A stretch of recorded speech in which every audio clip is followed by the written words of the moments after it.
Murphy Bulldog football is back on the air tonight as we stream out the second game of the season. Murphy Bulldogs are looking for their first win of the season after a 33-13 loss last week to the Franklin Panthers. A little disappointing, but this week we're seeing that the Murphy Bulldogs regrouping and working on a few things that they saw last week to get things set back the way they should. 1-0.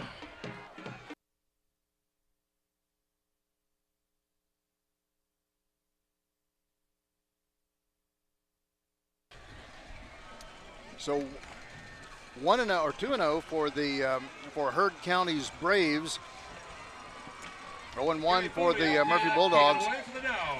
Jerry Bowie for the Murphy Bulldogs kicks this one high, end over end. Will come back and pick back up at the 10-yard line.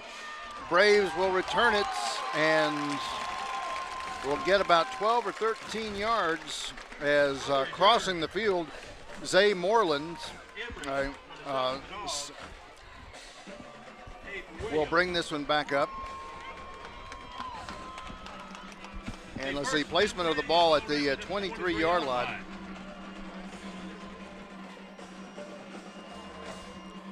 We should be seeing in the backfields quarterback number 9, Ethan Tisdale, number 14, Darius Coleman, both sophomores. Across the middle of the line, Luke Meacham, Caden Woods, DJ Cook, Jackson White, and Riley Chapman are the expected starters across the offensive line. See a troop of receivers, Zayden Moreland, Trip Kerbo, and Brody Bucklefields, and Tidron Hall will be the receivers, but only 2 receivers wide right. And most all the plays you're going to see with Tisdale in the backfield going to be from shotgun. He'll roll to the right side, look for someone to connect up with. He's going to run it himself and run out of bounds. As Murphy had some pretty good coverage, but still Heard County is going to pick up, about 4 or 5 yards off this. They'll move to the 25. Ethan Tisdale on the carry. So after this one is set, it's to the 25. 1st and 10 for the Braves. Right side hash mark. Yeah, the holding penalty on the kickoff backed Heard County up deep into their own territory, but a good play by the quarterback, scrambling around with his legs. This one zips out over to Darius Coleman, 5'8", 160-pound sophomore. I see a lot of number 10s on this roster. Not so many seniors. This is a young football team, but they're very capable. Yeah, a lot of sophomores. They look pretty big across the front line. I know we haven't talked about the vitals of the offensive line of Heard County, but they look pretty stout there. Out of shotgun again. Tisdale hands it off, just going right up off the A gap. Going to be brought down, but looks like by Brody Orton, and crossing over. Peyton Booker. Big 3rd down play. Murphy can get the ball back early with a stop here. 10:30 to go. 3rd and 7.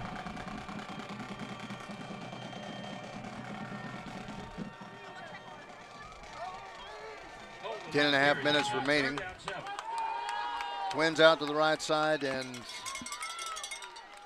Tisdale from shotgun. And we've got a whistle and a flag. And are we going to get a sideline warning? Kenyon Nichols and Will Shore pointing at Heard County, saying they're going to back this one up.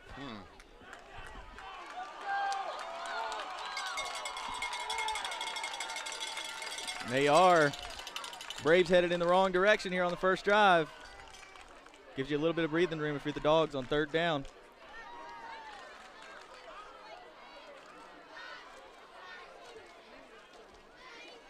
Encroachment by the Murphy Bulldogs is going to back the Bulldogs up. So that'll bring up a 3rd down and 2 yards to go. I think the judge on the far side said false start first. And then they decided to flip that call around. From the 33-yard line, 10 minutes, 15 seconds remaining in the first quarter. No score. We're just underway here in Murphy. And we're going to see Brody Orton come offside on the left side of the line. That's number 2, and that's 10 yards, Jake, without really any play action coming away. And Yeah, Murphy Bulldogs. You go from 3rd and 7 to first down without Heard County having to run a play. First down for the Braves. Ball will come to rest at the 38-yard line. Brody Cofield and Zay Moreland wide to the right side. Tisdale rolls to the right. Look at him. Long launching pass, almost getting into Murphy territory. It's going to go out looking for Cofield.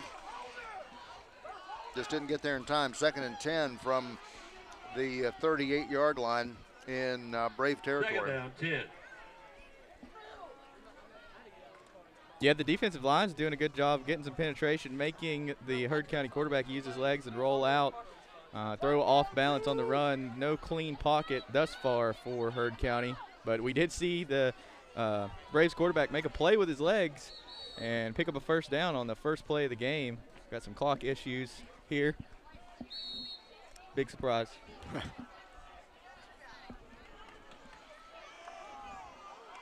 In motion, Tisdale rolls to the right side, looks, launches, going to hit his man, and from the 40, turns it to 45, first down 50, and Cadence Leatherwood ends him over, but not after he picks up a first down. And I believe this is going to be number 22, Max Lassiter. I believe that's the son of Coach Shane Lassiter. Good stop by Leatherwood, but a huge pick up there on a little, looked like a little wide receiver screen from the Braves. It was. Approaching the 9-minute mark in the first quarter. Ball's at the Murphy 48-yard line, 9:11 left to go in the first period. Twins on the narrow side, one wide receiver way out on the wide right side, top of your screen. Tisdale just rocking back again. He's going to pursued by Brody Orton. He's going to get wrapped up and is going to be brought down by Jude Pinkerton for the Murphy Bulldogs. Penetration into the backfield, Jake, real quick, and Tisdale did not have a lot of time. Yeah, Jude Pinkerton and a host of Bulldogs were around there chasing around. That's back to what I said earlier. No clean pocket thus far for the Braves. Defensive line for Murphy looks like they got a little talking to after the way they played last week against Franklin in that 33-13 home opening loss. Both lines were lackluster, had lackluster play in that first game. It looks like early in this one they've turned things around. Tisdale fires it out, rifles out to a little hot swing pass to the left side of the line to Cofield. Out of bound, but he's going to be real close to a first down. He's going to go to the Murphy 40, and the first down marker is at the 38.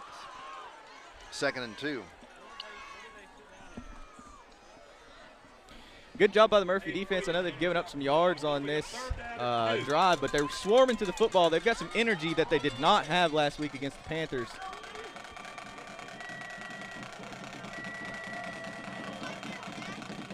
By the way, Murphy fans this evening recognized youth football teams, the Pee-wees, Termites, Mites, and Midgets. Oh, Tisdale with the, he's going to carry it himself, just run quarterback dive just up the gut and get the first down, which is a pretty good little play because he only needed a couple of yards, and he gets to the Murphy 36. As I was mentioning, Jake, right before this game started off and before we started our streaming, Murphy High School recognized Murphy youth football teams and cheerleaders. Tomorrow, Murphy's younger football players will go to Swain County, North Carolina, take on the Maroon Devils in an all-day event. Twins to the right, twins to the left. Tisdale from shotgun. Murphy with a four-man front handoff going over to Antonio Heat, 5'9", 205-pound junior for the Braves. Picks up a yard, makes it 2nd and 9. Pinkerton and Orton crashing in, limiting that to a 1-yard gain for the Braves.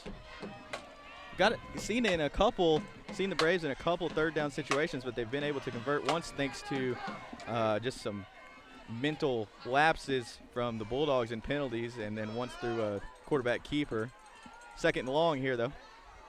Tisdale, handoff, and we're going to see a flag come flying in on the right side of the line. He's going to hand off to Antonio Heath, and looked like he was running maybe a dive or a trap to the right side of the line. And encroachment against the Murphy Bulldogs. That's the third time, Jake. That's 15 yards. So really, the Braves started out roughly around the 23-yard line. So they had about 87 yards, or rather 77 yards in front of them. But a lot of those yards have been given to them by the Murphy Bulldogs on penalties. Yeah, boneheaded mistakes, and we saw a lot of those against Franklin last week.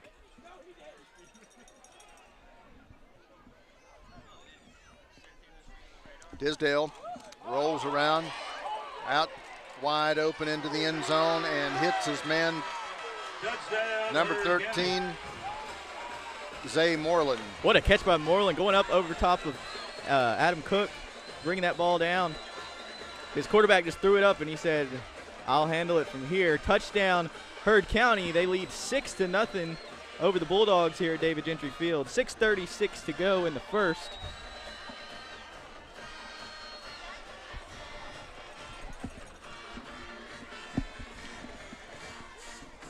Waiting now for the point after Mac Gouge. The set, the kick, flag goes down, and we're going to have some encroachment against the Murphy Bulldogs. And we'll kick it again. We'll move the ball half the distance, a yard and a half to the end zone door.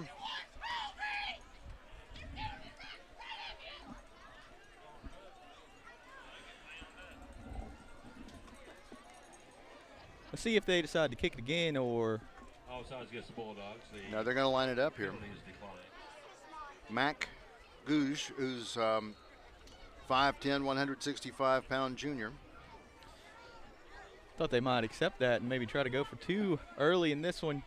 You get a little bit closer to the end zone. Hey, what the heck? Just dive and run it down their throat. But no, they're going to try to put this one up, and it is going to be good. 6:36 remaining in the first period of play. The Heard County Braves are on the board, 7-0 over the Murphy Bulldogs. This is Murphy Bulldog Heard County Brave football on Team FYN Sports.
Murphy Bulldogs get the kickoff and will set up for their initial offensive drive for the evening. Ball will be placed back at around the Murphy 28-yard line. There he goes, Aiden Williams on the return, gets the Bulldogs set up in good field position. Right around the 837junk.com 25-yard line, just across it. See what the Bulldogs can do on their first possession. Will Shore wide to the right. We're going to move, Ryan Payne wide to the right, wide to the left is going to be Will Shore, but a handoff to Cameron Clem, ends around, finds the corner, and gets laid out by number 5, Andrew Tinker, a 5'9", 160-pound junior for the Braves, but the ball will move to the 30-yard line. Yeah, pickup of 2. Bulldogs trying to bounce it around outside. Looked like Clem might have some space, but the linebacker from Heard County crashed in there and stopped that one from getting anywhere. There's a whistle again. Heard County defense has some speed, or at least from this initial play that we've seen. Oh, Ryan Payne's got to get his pants down around his knees. Can't see the knees out there. Right. NCHSA refs say. That's a weird way of saying that, but that's the knee pads that need to be covering the knees, what you're talking about. Yeah, you can't. I know a lot of these guys, I mean, any more in football, you and I were at a college football game last night, and even the college guys, they don't like wearing knee pads. Yeah, they almost look like they're wearing shorts. Right, and some of them don't wear the knee pads, or they'll try to simulate it, but.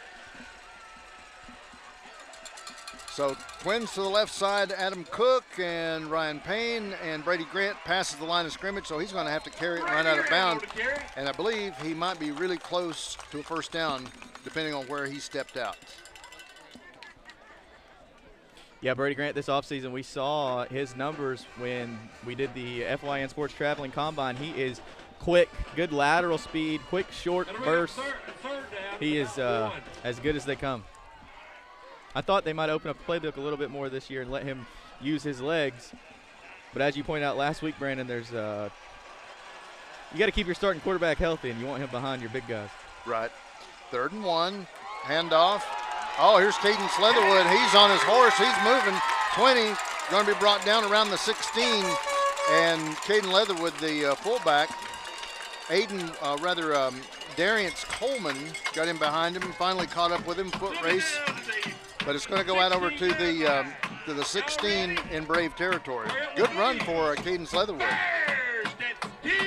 Yeah, Leatherwood burst out of that hole created by that offensive line. I talked about the defensive line, now the offensive line looking completely different from the way they looked last week against Franklin. A little bit different mindset from the team in black and gold this week than we saw last week. Brady Grant from shotgun hands it off, and it's going to go to Will Shore. Will, our rushing leader last week. We'll move it inside the 10. We'll get, they're probably going to give it the 10. I thought he made it to the 9. Our everything leader last week. Pretty much the lone bright spot for the Bulldogs was, he was. Will Shore, receiving, rushing, tackling. He was everywhere. 5:16, 5:15, clock's moving. Wide over the left side, Aiden Williams. Will Shore in the right side slot. Clem and Leatherwood in the backfield. They're going to hand it off over to Cadence Leatherwood. Oh, he could see the end zone door. He could see the door to touchdown town, Jake, but right at the last second, somebody grabbed him by the arm. It looked like he might have gotten inside the horse collar a little bit, but no laundry on the field. Bulldogs are inside the 5 here, or right at the 5. See if they can cap this drive off with a touchdown. 4:40 to go in the first quarter. Under center, Brady Grant. Leatherwood is right behind him. Clem is to his side, and Cameron Clem gets a hand up. He will go into touchdown town, 5 yards. 4:32 remains in this first period of play, and the Murphy Bulldogs are on the board. Same play where he almost got loose earlier in the drive, but was tackled pretty hard by the Heard County linebacker. They go back to the well, and with Cameron Clem is able to get that outside edge, not many people are going to stop him. Jerry Bowie, number 25 for the Murphy Bulldogs, on to do the point after. Will Shore is set to hold for him. Snap, the set, the kick, it's high enough, it's long enough, and it's good. We're tied up, folks. Here in Murphy, 4:32 remains in this first quarter play. Murphy Bulldogs 7, Heard County's Braves 7. We'll be back in just a few moments. This is Murphy Bulldog Heard County Brave football on Team FYN Sports.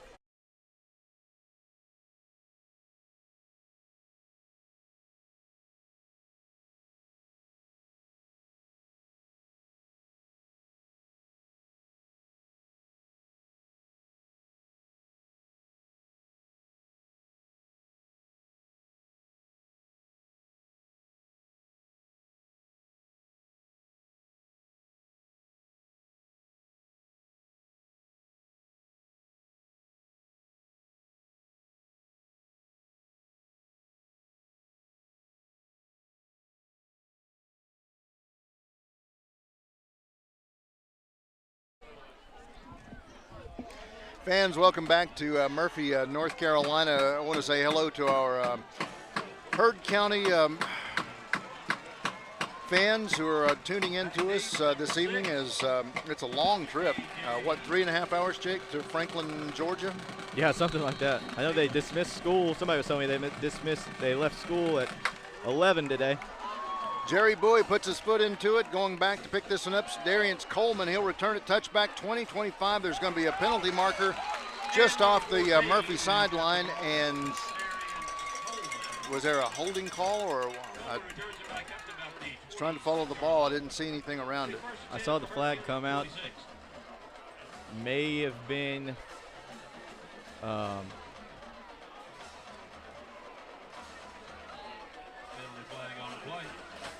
is this a little chop block?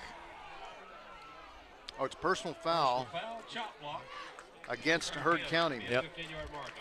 That's going to be one of their first penalties of the night. Well, they started off the game, hadn't even ran a play, and they had a penalty, and now they've got another one. They're I think they have 2 penalties, both on kick returns. Murphy, on the other hand, in play, 4 penalties. And what about 16.5 yards? If you count that 1.5 yards that they got on offside or encroachment, Yeah. with the point after. Ball's at the 13-yard line. That's where it'll be 1st and 10 for the Braves. Bulldogs don't have as many close to the box because they're waiting and watching Tisdale. Oh, that's a hold. That's got to be. Yep, there Yep. comes the flag. Tisdale's going to run it himself, and he's going to get knocked down by number 1, Kenyon Nichols. But this, I believe, this is all going to come right back. Kenyon Nichols says hello. Holding against As Heard we're right, holding against the Braves.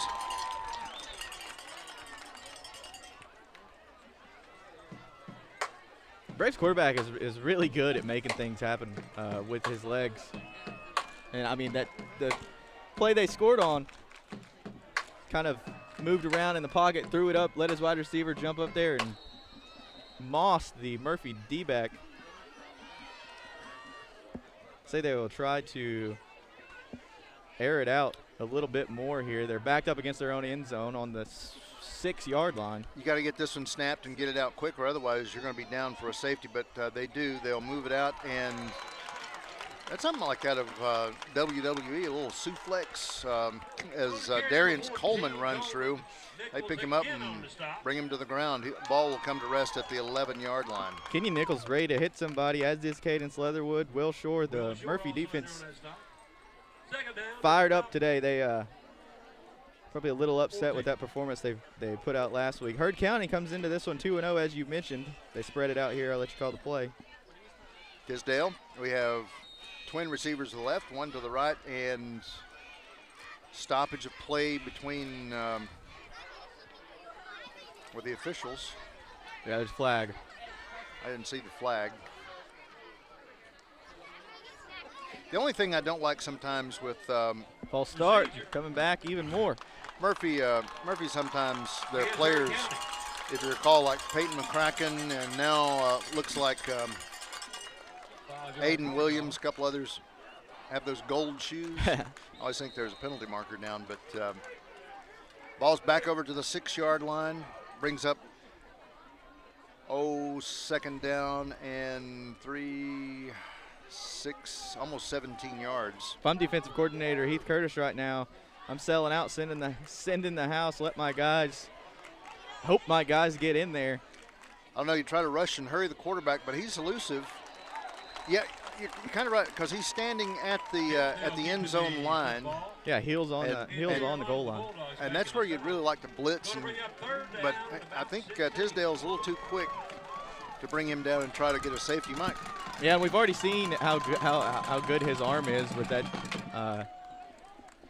touchdown pass. So I'm sure Coach Curtis doesn't want to put his defensive backs in a precarious position there with no linebacker help over the middle. But nonetheless, I'd like to see him engage 8 right here and get after the quarterback. Ball's at the 7-yard line. Tisdale drops back into the end zone, rifles it out to the left side of the line to Heath. Antonio Heath is going to be brought down by Kenyon Nichols. Little help from Aiden Williams and maybe Will Shore. Ball will come out to the 15-yard line, but it's going to bring up 4th down, roughly 10 yards to go, Jake. I believe this is going to be a punt But again, you're back right at the end Yeah. zone door. You're going to have to get this one snapped quickly, and you're going to have to put your foot into it. Matt Gouge, who's been kicking for point afters, kickoffs, now he's also going to put his foot into it for the punt. Back deep to receive, Will Shore to the right flank. Left flank is going to be Ryan Payne. Foot high, tight spiral. Gives a Heard County bounce to the 50-yard line, goes past the middle of the pitch, and will come out at the 47-yard line in Murphy territory. Yeah, I mean, if you're a Bulldog fan, you'd like to see Shore come up there, wave his hand in the air, fair catch it, and pick up those extra yards, but instead it rolls back down across the 50. Clock is still running for some reason. Got stopped. After they make some adjustments, ball is now at the 48-yard line. We told you 47 a minute ago. That's where they initially were looking like they were going to place the ball. What do you Adam. expect to see from Bulldogs' second drive here? Didn't see. We saw him try to put it in the air once, and Grant used his legs. You think they go to the air, or another heavy dose of Leatherwood and Clem? I'm always that guy that says feed the pig, you know, whatever's taking you there, keep doing it. But he's in shotgun. I was getting ready to say before this play took off, air it out, and here it is. Goes out to Kenyon Nichols, the tight end, and they'll squeeze him out into a nice pass. Justin Hansen, the 5'9", 930-pound sophomore, brings him down, but that's after a good pickup. And ball will come to rest at the 42, and that's right at the first down marker. First down marker is just a little offset to the 42. Minute 13 remains in this first quarter play. Scored up, tied up 7-7. Into the ball game is Dalton Farmer. Coming out is Adam Cook. I'll say 1st and 10, but the chains have not moved. I don't know. Was there What's happening here? the telegram just hasn't gotten there yet? Sideline warning. Good third down. Chains still. Oh, wait a minute. Was this a turnover on? No, Brady Grant's out here, but again the Chains still haven't moved. chains haven't moved. And Oh, it was more than a sideline warning if they're walking it off here. Yeah, and anytime you see the officials take out that little pocket card out of their back pocket, start scrawling some things down, that's not a good thing. So it's unsportsmanlike conduct. Ball is at the 27-yard line in Brave territory. Wide to the left is Ryan Payne. Top of your screen, right side slot, Will Shore, number 2. Backfield, Cameron Clem, number 5, and number 35 is Leatherwood.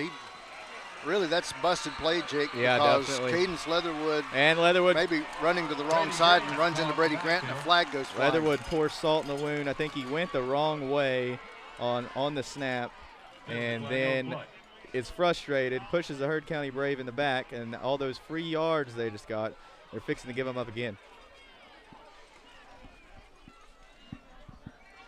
51 seconds remains until we come to our first quarter break. Holding against the Bulldogs. So a holding penalty, 10 yards.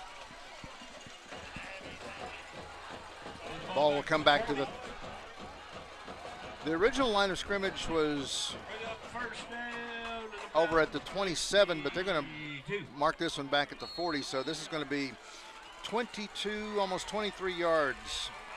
1st and 23, 46 seconds, and clock is in motion. Will Shore goes in motion. Comes back, Cameron Clem finds the open hole. He's free. Stiff arms one guy. We're going to see a holding penalty come back. This is going to bring this one back, Jake.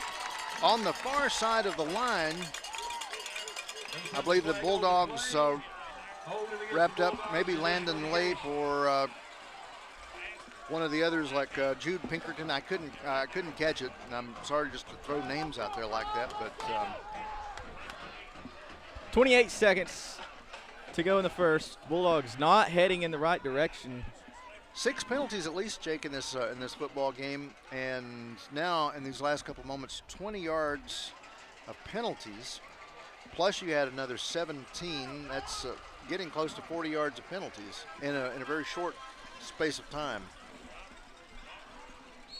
Yeah, when you're playing against a team with a high-powered offense like Heard County, you can't go in the wrong direction when you're on offense if you're the Bulldogs. Second and a bus ticket as the clock ticks under 15 seconds here in the first. We'll see the Bulldogs have this one as we cross into the second quarter. Ryan Payne in motion. Brady Grant launches this one out to Will Shore, and that was no hope. Way out in front of Will Shore. We will see one more play as there's a 1.5 ticks on the clock before the second quarter. The 35 seconds on the play clock. Well, they will have to get this one. They'll have to go a play to get the clock in motion. Ball's at the 48-yard line, and as you say, third down, and might even be a plane ticket, not a bus ticket after this one, because 10, 20, 30 yards, roughly.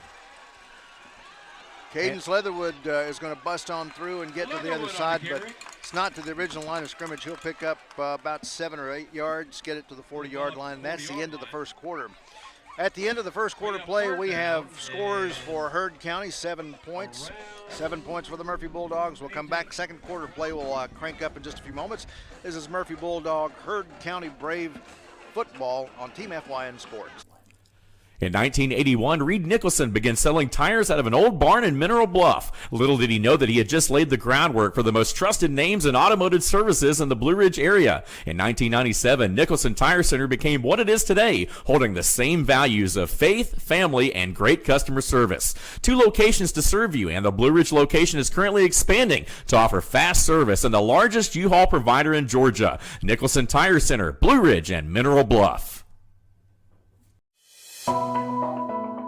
Ritz Furniture specializes in quality furniture for affordable prices. Our extensive inventory highlights top brands and provides everything you could ever want. You can count on us for kitchen, dining, bedroom, and living room furniture, no matter what the style is you have in mind. Stop in with your family and look at our amazing selection to find the perfect fit for your home. Contact us today to see how we can make a difference in your home.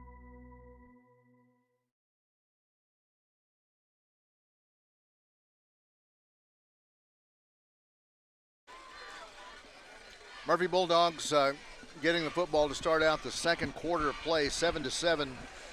Heard County and Murphy. Murphy with the ball. They are moving right to left across your television screen at this point, down to the Braves 40-yard line. Give you some other scores in just a few moments from around western North Carolina. A little earlier, Robbinsville and Franklin, they were tied at 0 apiece, both of them with a goose egg.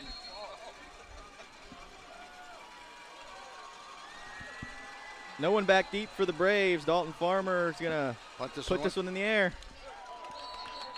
And we had Darice Coleman back deep, but it's going to be down to the 1, but it's not going to matter. False start. Yeah. Great punt. Dalton Farmer, not going to see it in the stat book, but procedure against the Bulldogs. Backing up a little even more. 6, 7, 8 penalties in this football game for the Murphy Bulldogs. While I have a second, let's see. We were mentioning 7-0. Smoky Mountain leading Swain County at the end of the first period. Cherokee Braves are leading 12-7 against Cosby, Tennessee. Punt, wobbling spiral, gets down over to the 10-yard line. That's where it's going to be picked up by Cofield.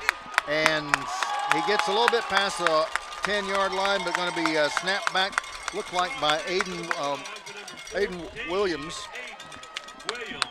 Good punt coverage there. Farmer put one inside the 1. That was negated by a penalty. He puts another good one in the air, and Aiden Williams is first man to make contact and brings the Brave punt returner down right at the 10-yard line. 11:44 to go in the second. Braves take over deep in their own territory.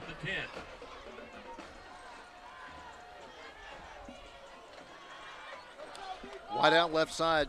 trip Kerbo wide to the right side. Ben Scory. Tisdale's in shotgun. He'll hand it. No, he did hand it off. Looked like that was Antonio Heath. I thought that was the number that came through the line. They'll get 1 yard out of the play regardless. So it'll bring up a 2nd and 9, and the Brave runner a little slower to get up. So waving on the trainer. We'll take a quick break while they attend to the Heard County Braves. 7-7 here, David Gentry Field, 11:26 to go in the second.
Heard County comes back out onto the field. 4-man front showing for the Murphy Bulldogs.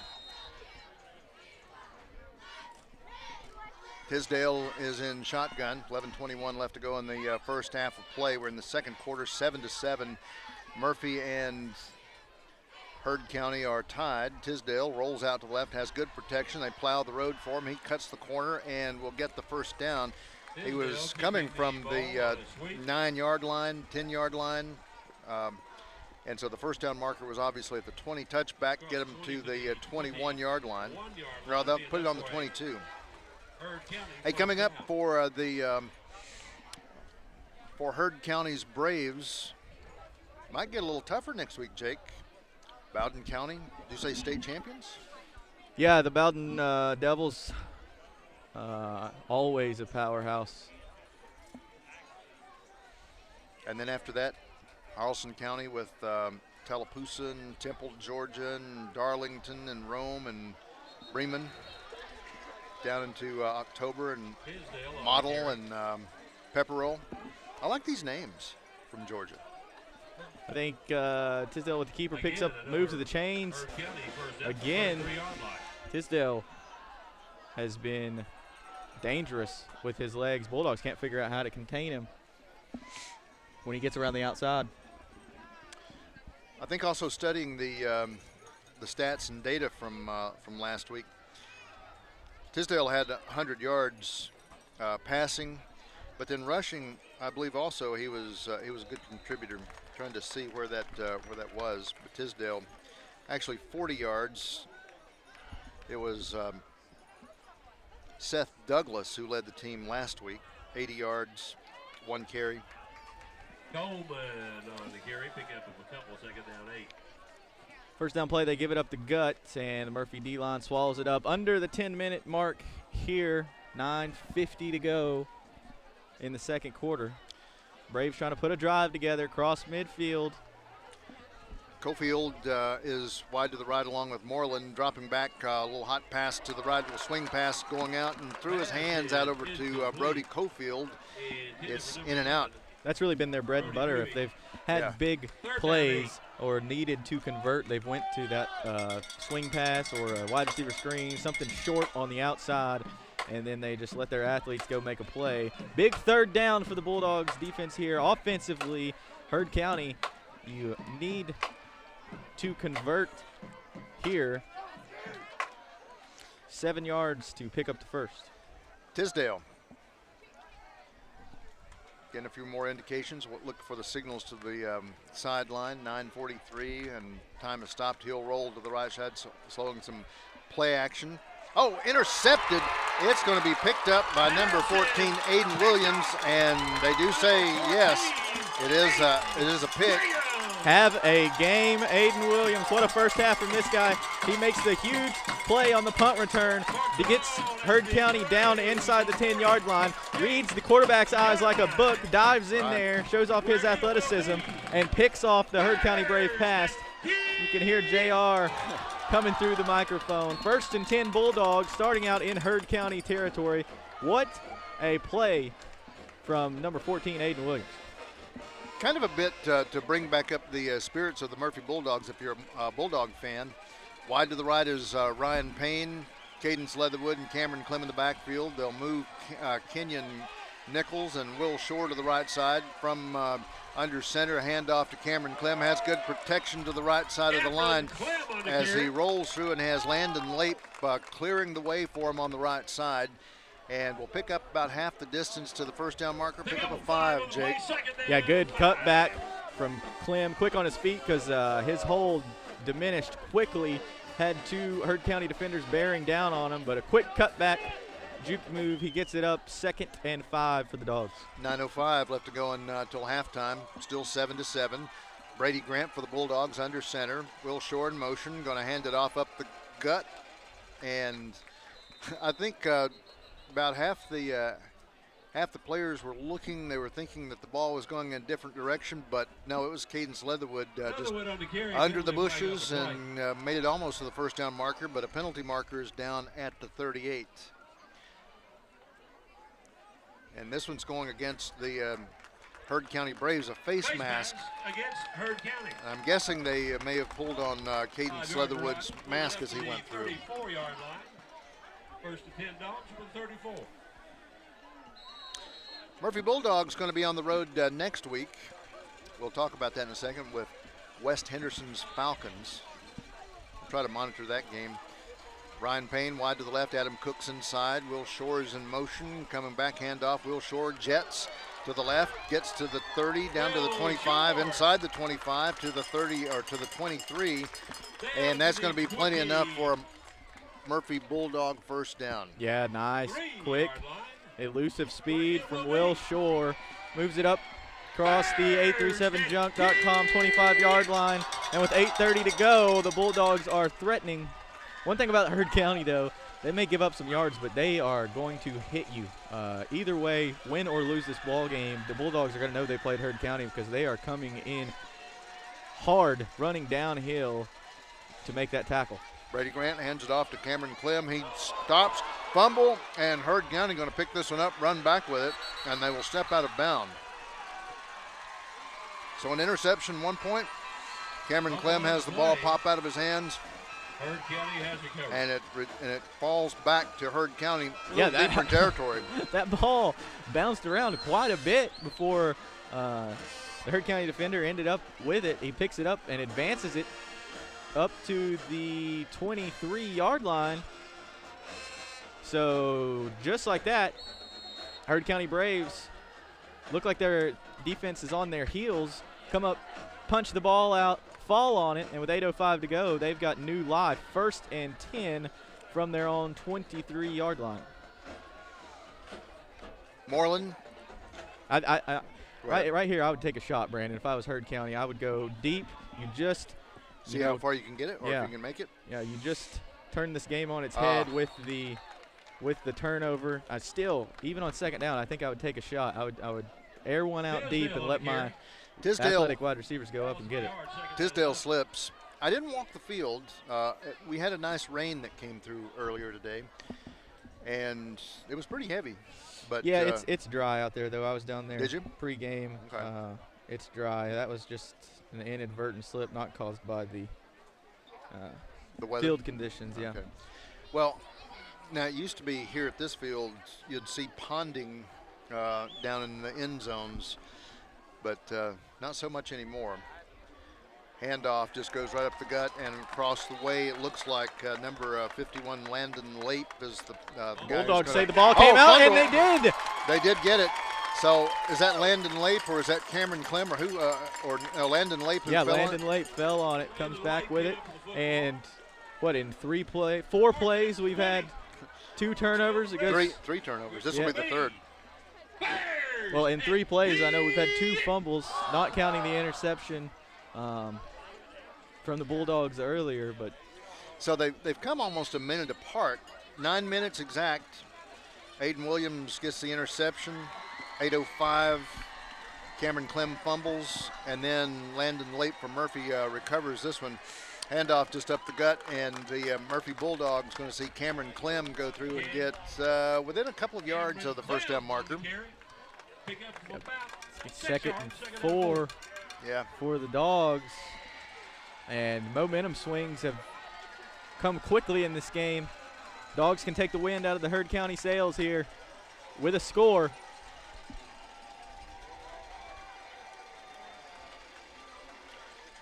So handoff, this is Cadence Leatherwood. He'll get the first down. The first down marker was at the 10. He'll loop and counter back in, and will thread the needle. And a good bit of protection, and a good way that I like the way they just plowed the road for Cadence Leatherwood. They were going to see Clem here try to catch the edge and punch one in. Cameron Clem, as you say, the trap, get over to the right side of the line. He'll pick up just a couple of yards as we're at goal line situation down roughly the 7-yard line, Jake. 6:20 to go. Second down, goal from the 7. Bulldogs are threatening. I say they keep it on the ground here. Such short field to work with. 20 seconds on the play clock. Plenty of time. Under center. So Brady Grant rocks back, hands it off to Cameron Clem. He'll pick it up, and he'll stumble in and fall right into the end zone. He gets into touchdown town, so that's the second score of the night. Cameron Clem ran a 5-yard touchdown just a little earlier in the first quarter. 5:55 left to go, 7 yards out. 13-7, that's the Bulldogs' first lead of the year. They never led last week against Franklin. They lead here 13-7 with 5:55 to go. Jerry Bowie comes out to kick the extra point. Will Shore is on to holds. We'll move everybody back over in front of the field goal. Snap, set, and I knew, looked like I couldn't tell who jumped first, and it's going to be Heard County. So back the Braves up 1.5 yards, and we'll reset. I don't see anybody getting ready to run on to do 2-point conversion, so we'll see Jerry Bowie just line this jewel back up and try to park it between the uprights. Again, Will Shores down on a knee to set and holds. Snap, set, kick, high enough, long enough, and it's going to be good, according to the officials. With that, Murphy Bulldogs 14, Heard County Braves 7, 5:55 remaining until halftime. This is Murphy Bulldog, Heard County Brave football on Team FYN Sports.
Murphy Bulldogs, Jerry Bowie ready to kick this one away to the Heard County Braves.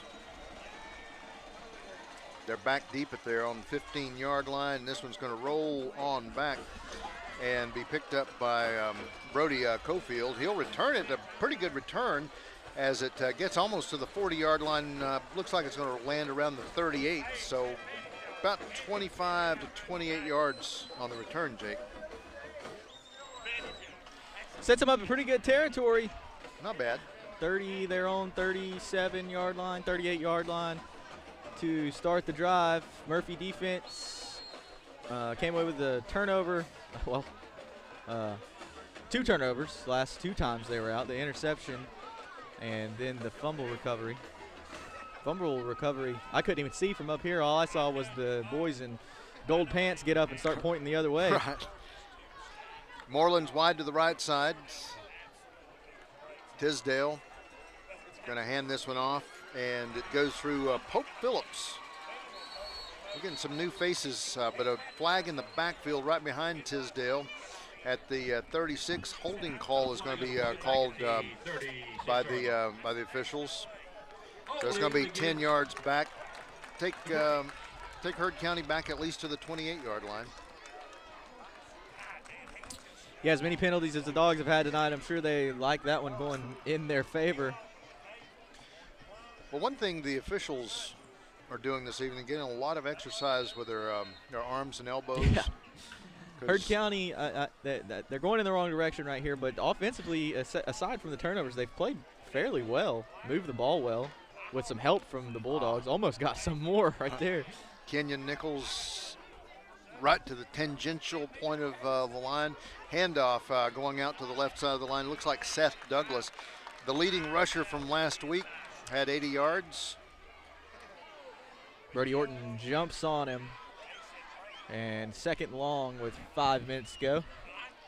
Let's tell you, across the middle of the line.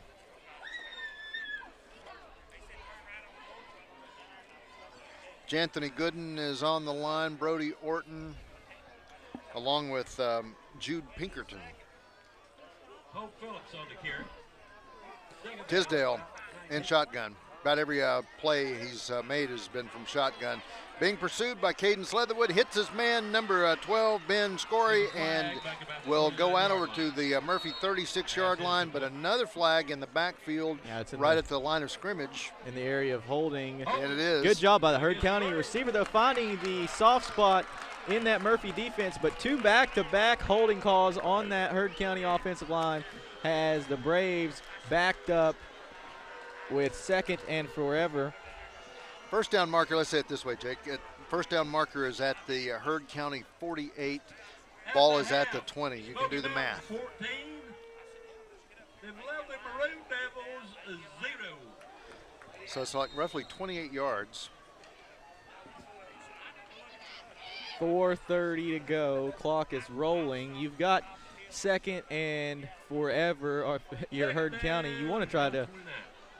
I mean, I don't know if you're going to be able to pick this up in one chunk, so I would try to bleed this clock down and not give Murphy a lot of time on offense. Quarterback keeps it. Right. And they do a little Ball's square out. Oh, and got a lot of arms pointing in the air for the Murphy Bulldogs. It will be another fumble recovery. So to Murphy's credit, an interception, a fumble recovery, and a second fumble recovery. Did you catch who picked up the ball? I'm not sure who came away with that one. I want to say it was Pinkerton. 76 hopped on that one. Heard County. Heard County's going to take a break. We'll take one as well. 4:12 remaining in this first half of play. 14 Murphy Bulldogs, 7 Heard County, Georgia. This is Murphy Bulldog, Heard County Brave football on Team FYN Sports.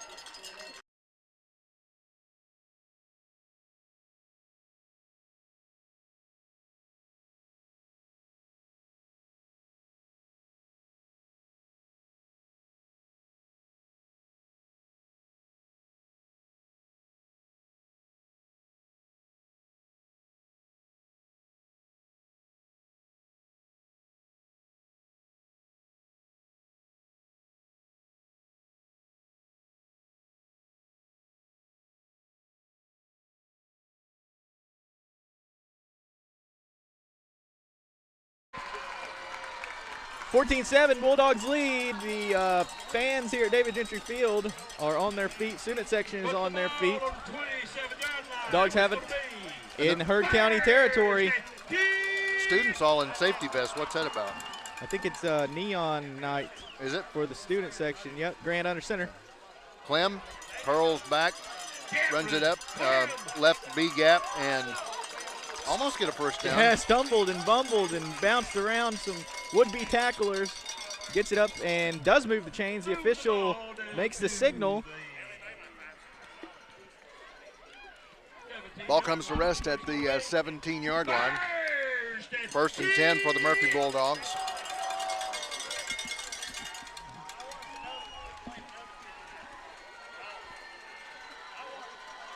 Coming back and handing off, Cadence Leatherwood will get through the A gap just off the center and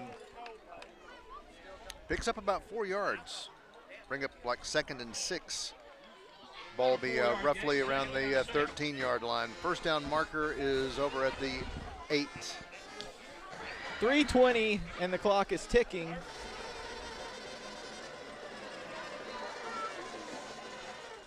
But a little comfort. I mean, you want to score here if you're Murphy, but not in any rush. Cameron Clem wrapped up at the line of scrimmage, not going to make any yards. He might even be brought back for a half a yard. Franklin and Robbinsville in the Panther pit. 7-0 the Panthers lead the Black Knights. 14-0 Smoky Mountain leads Swain County. I got an update from that Swain County game. Swain has 1 first down in the entire first half. Really? We knew offensively it was going to be a struggle for them this year. See in the second half if they can get Glaspie going. That kid Aiden Johnson from Smoky Mountain's good. Will Shore here turning it up. He's going to get into touchdown town. Yes, he did, but a flag goes flying. And I'm wondering just here on the corner if we didn't have somebody reach out and grab somebody.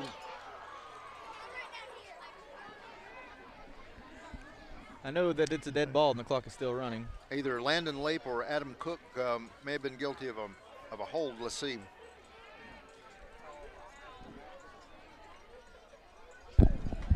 Yep. Still going, still going, still going. So it is holding against the Bulldogs. Going to back them up.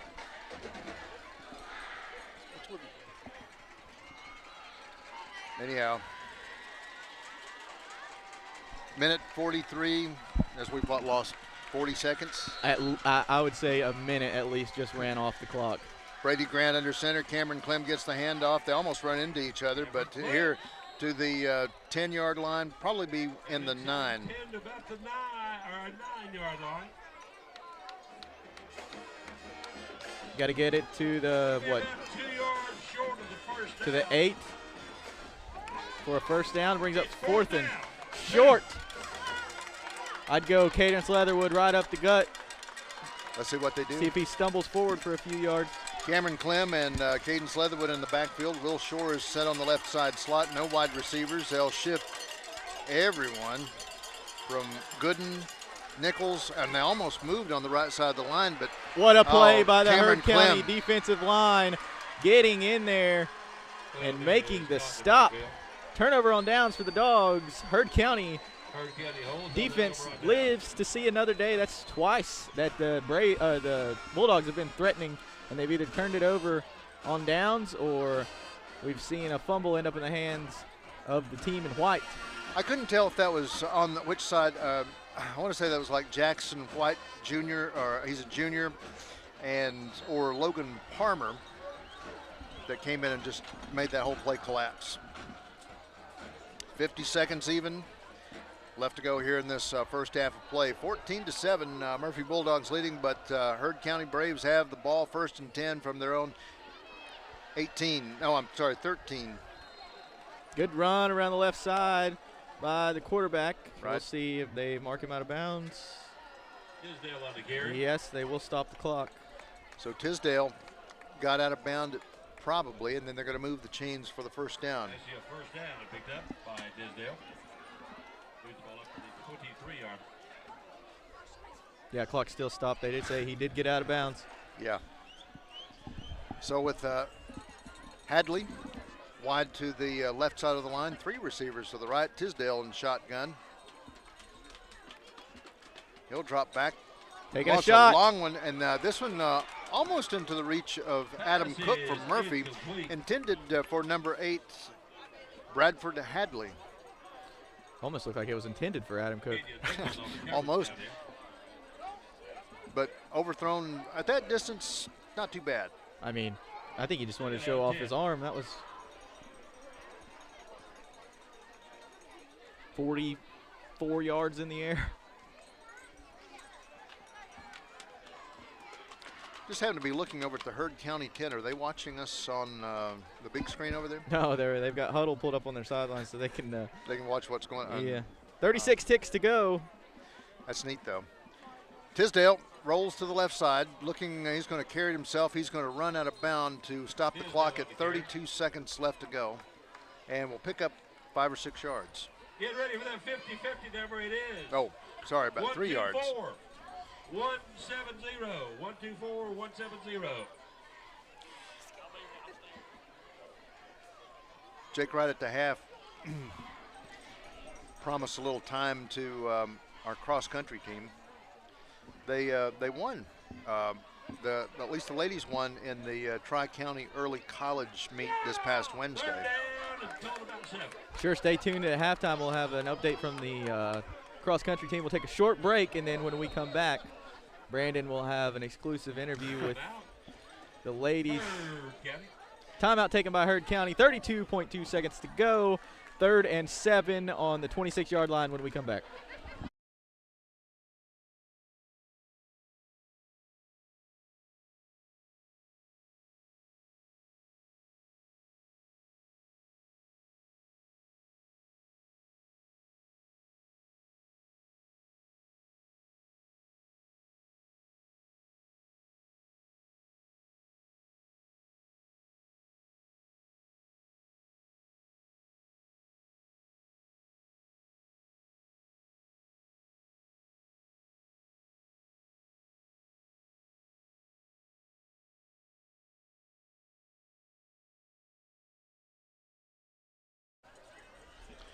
Murphy Bulldogs defending against the Heard County Braves. Heard County with a 3rd down and 7 from the 26. First down marker is over at the 33. 32 seconds left to go until we get to halftime. Let's see if we had any other scoring updates. 19-7 Braves in the 3rd against Cosby, Tennessee.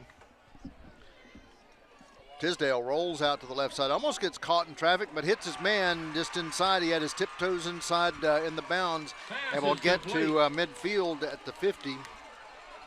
I don't think Heard County's low on timeouts. They're going to move the chains, wind the clock, and Heard County's going to try to spike this one. Maybe not. The clock's still not running. Give credit here, Jake. Max Lassiter was the receiver for Heard County. Yep. Tisdale in shotgun, 3 receivers to the right. We're going to see this one air out. Tisdale looks, and finds this man. Beautiful reception by Cofield. And he gets out of bounds.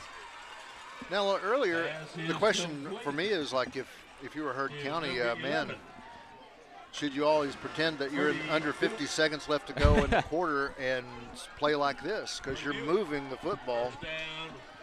Heard County.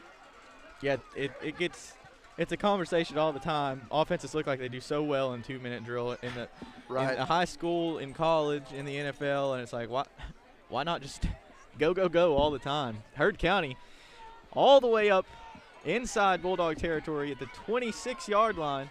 10 seconds. Kerbo and Cofield wide to the right, wide to the left is going to be Moreland, and dropping back, launching for a little dump pass to Coleman. Coleman turns it up and is going to collide in with Cadence Leatherwood. He was tripped up by Ryan Payne from Murphy, and down to 2.5 seconds left to go. There's no timeouts, just enough time to move the chains. And Heard County's going to come on and try to. Are they going to do a field goal? I don't understand why the clock isn't.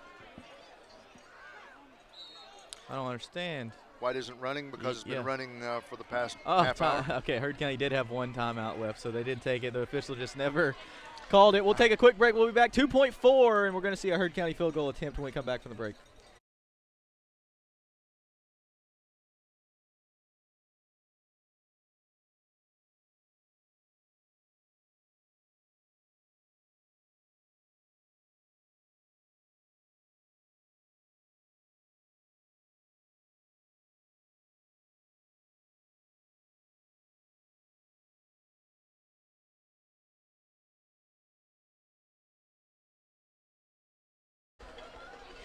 Murphy Bulldogs will roll back out along with Heard County Braves. 2.4 seconds after penalty. Oh, I'm sorry, after everything is set. This is not penalty. I keep thinking point after. This was going to be set. 34 yards. And the Murphy Coach Watson Bulldogs takes time out to ice him. take a timeout. So kicker Matt Googe, we'll come back and see him in just a few seconds. Stay with us. We'll come back in just a few moments. This is Team FYN Sports.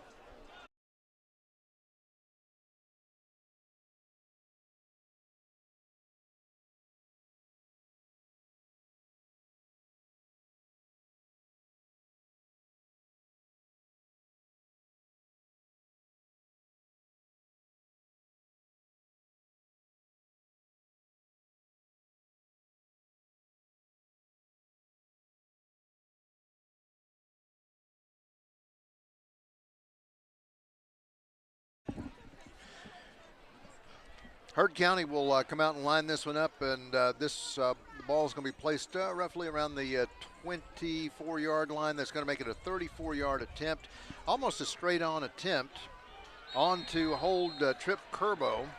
He drilled the one before the timeout. Googe is set for the kick, and another timeout by the Murphy Bulldogs.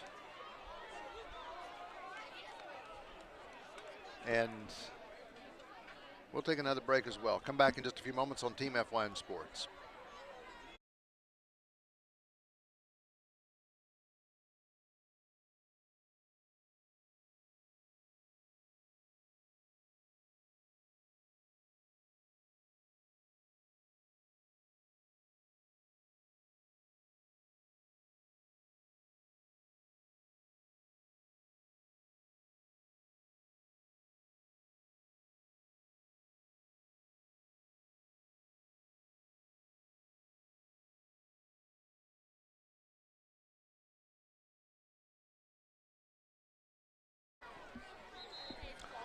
Two and a half seconds, well, let's just say 2.4 seconds remaining. Heard County's Braves come back out and line up for a third time. Again, Trip Kerbo is holding. Wonder if Murphy has another timeout. And Matt Googe, burn them all, you know. Here's the snap, the set, the kick. It's 34-yard attempt. It's going to hit the bottom of the bar, and it is no good. Hits the crossbar. And so with that, we go to halftime. Murphy Bulldogs have the lead 14-7 over Heard County's Braves. Stay with us. We're going to come back in just a few seconds. We'll take a quick break, get some people realigned here, get some headphones moved. We'll talk a little bit about this first half, and we'll talk about some cross country at Murphy High School. That's on the way in just a moment. Murphy Bulldogs 14, Heard County's Braves 7. This is Murphy Bulldog, Heard County Brave football, Team FYN Sports.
Welcome back, Murphy Bulldog and Heard County Brave fans. Just a few seconds, we're here at halftime, and before we start talking about the first half of how the Braves and the Murphy Bulldogs are doing in football. It is 14-7 here at halftime. We have a special guest because this past week we've been talking about cross country. It's give a little love to a sport that not necessarily is a big, isn't a game that or an event that's witnessed like say football or basketball or baseball, because it's a little tough to be out there in every turn and follow all the runners. But Marley Blackwell, sophomore here at Murphy High School, is joining us. First of all, Marley, how are you doing? How are things going this year? Pretty good. During cross country, we had a meet let's see, 2 days ago on Wednesday. Yeah. It was a very tough course at Tri-County. It's like one of the hardest courses we could have and run, but we did pretty good. We came in first. The high school girls did. Our boys and the middle school girls and boys both did great. I'm very proud of all of our accomplishments and how hard everybody's working and how persistent we are. Well, let's see. Now, a few years ago, middle school won the conference, and I'm assuming you're part of that crowd that's moved up, and now the talent is moving in, because last year it was actually kind of tough for Murphy to field a cross-country team, a women's team, that is. Yes, sir. In our 8th grade year, we won conference, and then a few of us made it to state. We did pretty good then. We didn't really place, but one of the girls, Kennedy White, she got first place for 1A schools, and then we had a few other runners who placed pretty good at state. So tell me, when you're out there running, what usually the men, what they usually run like a 5K, and you guys usually run 2 miles or something like that? No. The middle school runs 2 miles, and then high school runs 3. I got you. So how tough is that? Because now, especially this past week with the Tri-County early college route, you have some hills. You have a little bit of slope, and it's not all just flat land running. Yeah, there was lots of hills at the Tri-County course, but as long as you just keep your head down and just swing your arms, you'll be fine. It's really just a mental sport. As long as you just tell yourself you got it and just keep pushing, you'll be fine. Now your coach Terry Jones tells me that hey, look, there are a couple things, because I was asking him, how do you coach cross country? Just go out there and say, hey, ladies, men, run, make it happen, win, run as fast as you can. I mean, so it looks like you're working probably on pace. You're looking at conditioning, pace, and then trying to push your potential. We work on our form too, and our breathing in through your nose and out through your mouth. Just control that, and how to use your form, just running up hills and staying consistent through your run. Now, if you weren't a Murphy Bulldog and you look around the conference a bit, this is a pretty good conference for cross country and running, because Swain County, we know they're good. Oh yeah. Cherokee has the Dias swimmer. She can outrun the wind, and and then Salinas O'Malley over at Andrews. I mean, there's some good runners here. But talk about your team. Tell us who's showcase your ladies, or kind of standing behind you, filming a little bit of this as you're talking on TV.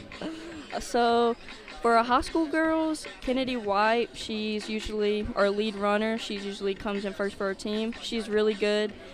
She keeps us consistent. She definitely pushes our team. Corinne, she's also good. She did track, and she went to state for that. And then in third, I run in third, so that's kind of our top 3. But the rest of the girls, they're really good too.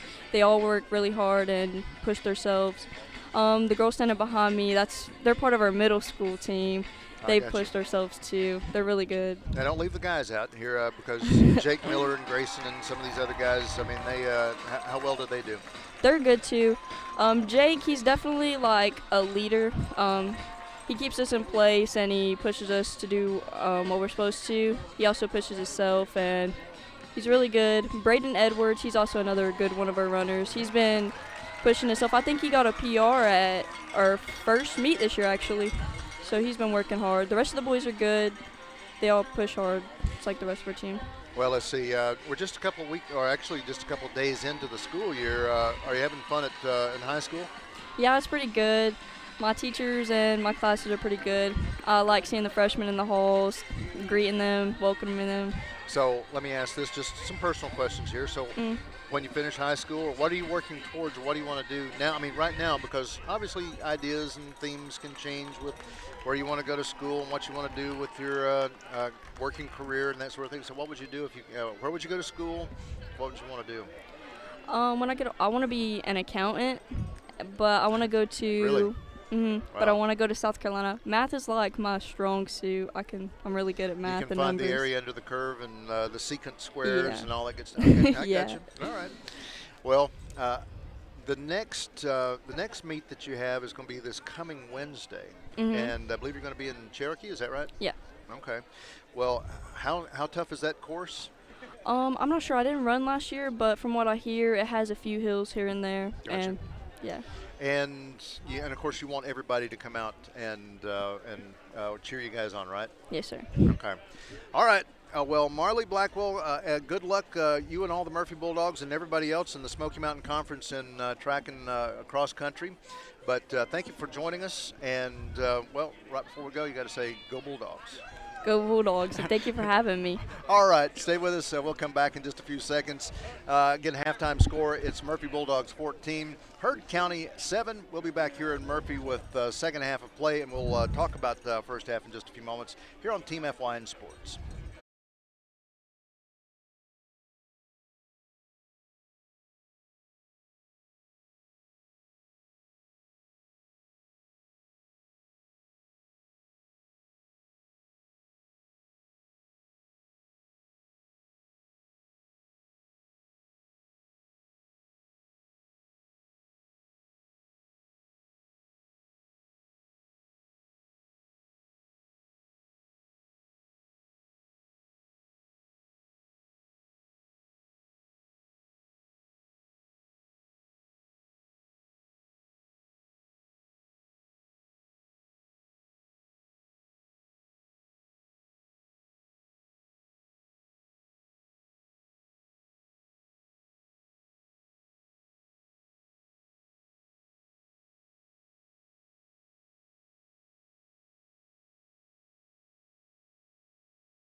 Murphy Bulldogs and the Heard County Braves warming up in their respective end zones as we're down into the warm-up time just before we get into the second half of play. 14 Murphy Bulldogs and 7 for the Heard County Braves. A very nice evening for high school football. It's been a nice, comfortable 76, and then it went on down from there. Let's see what the current temperature is. 75 degrees here in Murphy. And we had, again, it's a light shower pass through just a little earlier. But on the other hand, let's rock back for a few seconds. Tell you what happened in that first half of play.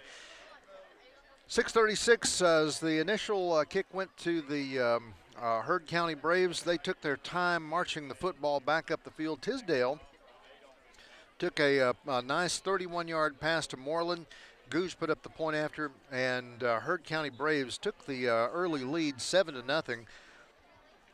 Then we had Murphy Bulldogs get the kickoff. A couple of good plays, a couple of good runs by Cadence Leatherwood, a 16-yard run, or a run down to the 16-yard line, then another run by him to the 5-yard line. And at 4:32 left to go in the first quarter play, after Cadence Leatherwood did the yeoman's work to get down to the red zone and really close to the end zone door, Cameron Clem, 5-yard run in. Jerry Bowie for the Murphy Bulldogs puts up the point after, and it's good. Murphy 7 and Heard County's Braves 7. In the next couple of possessions leading up to a final score by the Murphy Bulldogs in the first half, an interception picked off Tisdale by Aiden Williams from Murphy at about 9 minutes left to go in the second quarter. 8:05 left to go in the second quarter. Cameron Clem running the ball. As he was being wrapped up, ball pops out of his hands, and the Braves pick up a fumble. They return, and then a fumble recovery by Landon Lape for the Murphy Bulldogs with 7:16. So almost like in a minute interval, there were turnovers, forced turnovers by these teams. 5:55 left to go in the second quarter. 7-yard run by Cameron Clem goes in for the touchdown. Jerry Boyd puts up the point after. Murphy Bulldogs 14, Heard County Braves 7. And we're here into the second half as it's just a few seconds away from starting out. Murphy Bulldogs had the kicked off to Heard County to begin the ball game.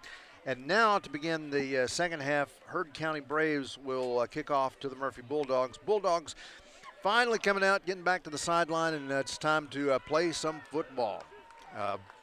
The Braves will come out with Matt Gouge, the 5'10", 165-pound junior,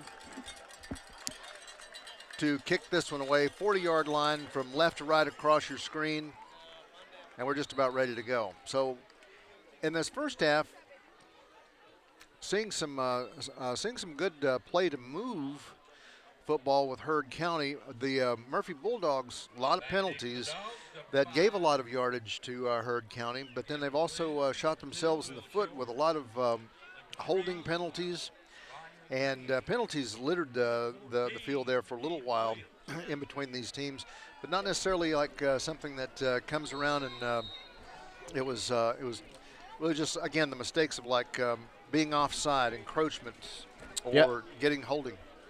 Yeah, it's been, penalties, laundry's littered the field for both teams. You mentioned Heard County shooting themselves in the foot, Murphy shooting themselves in the foot. Looks like Heard County lined it up for an awkward kick, but no, they kick it deep to Williams. And they watch it go back. It'll roll into the end zone. And I was wondering, Aiden Williams was the man back. I thought he was going to pick that one up. He had some clean room to return. So they'll start the drive from the 20-yard line. Dogs lead by a score. I was talking to some people in the break. Brandon, I thought for sure the Braves were going to nail that field goal and make this a 14-10 ball game going into the half. But the icing worked from the Bulldogs sideline as they call back-to-back timeouts. And the Heard County Brave bounces one off the upright. Handoff going right up the middle, and is this Cameron Clem? Yeah, Clem picks up a few, moves the down marker up to the 24-yard line. A little slower to come up. He was shaken up a bit right at the 25-yard line. Looks like it's just cramps. We see cramps a lot here in these August football games, as hot as it is, even though it's 9:03 at night. It's still very, very warm outside. Says 75, but feels like 78. Let's take a break while they're working with Cameron Clem. 11:38 left to go in the third quarter play. Murphy Bulldogs 14, Heard County Braves 7 here on Team FYN Sports.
Murphy Bulldogs will have Brady Grant under center as we get Cameron Clem to the sideline and hand off to Will Shore.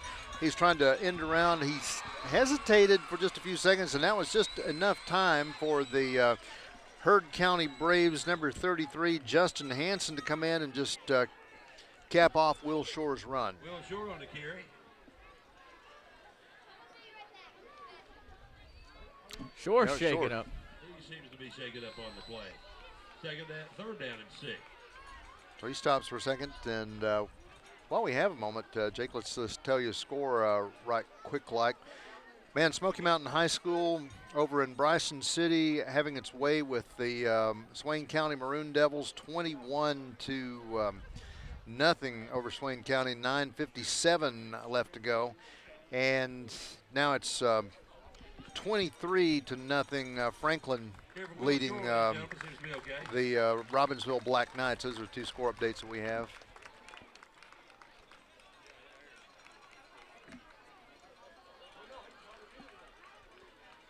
Ball's placed at the 24-yard line after Shore's carry. 3rd and 5. That Third down, 6. message that just scrolled across my phone from the Robbinsville faithful that are watching Franklin and Robbinsville. Number 11 is running all over us. Talking about number 11 from Franklin running all over Robbinsville. That's Braden Hervey. That is what happened to the Murphy Bulldogs last week. If you Right. watched our stream on FYN TV of the Bulldogs and the Panthers, sounds like it's much of the same as the Panther Pit. Franklin is Just hosting Robbinsville in the Panther Pit. Just flip the script and change it from Murphy to Yeah. Robbinsville. And, yeah, Franklin's a real deal this year. Murphy, on the other hand, current time and current game that we have with Heard County Braves, not doing too well on this this particular possession. We didn't. Cameron Clem came out with severe cramp. Will Shore came out, and so now Dalton Farmer Good punts this one punt, away. good Nice spiral. tight- Nobody's back for the Braves. Nice Murphy roll, and it will roll down to the 22-yard line and come to rest. That's Roll where down about the 21, 22-yard line. we'll see the Bulldogs. Aiden Williams down it. So 1st and 10 to go for the Heard County Braves. See what they do. 9:58 left to go in this third quarter. 14-7. A 7-point lead for the Murphy Bulldogs. No scoring.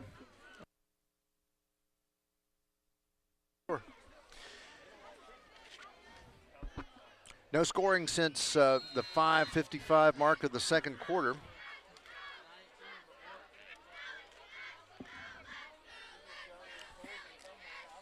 Wide out over to the left side is Zay Moreland, and inside on the right side of the line, Max Lassiter. Actually, he'll go onto the outside.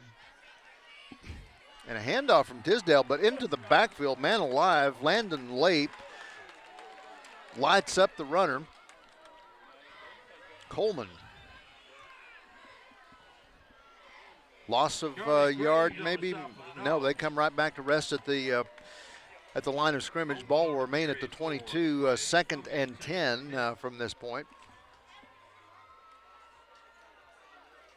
9.5 minutes left to go in the third quarter. Glad to have you watching wherever you happen to be, and from Franklin, Georgia to Murphy, North Carolina, wherever you are, or if you made the trip to Murphy. Tisdale in shotgun. Twin receivers to the left side, handoff just going right up the gut, but this one's going to be stopped by number 71, Janthony Gooden, who got into the backfield but allowed just a couple of yards, and will get over to the 25-yard line. First down marker is at the 32, so it's going to be 3rd and 7.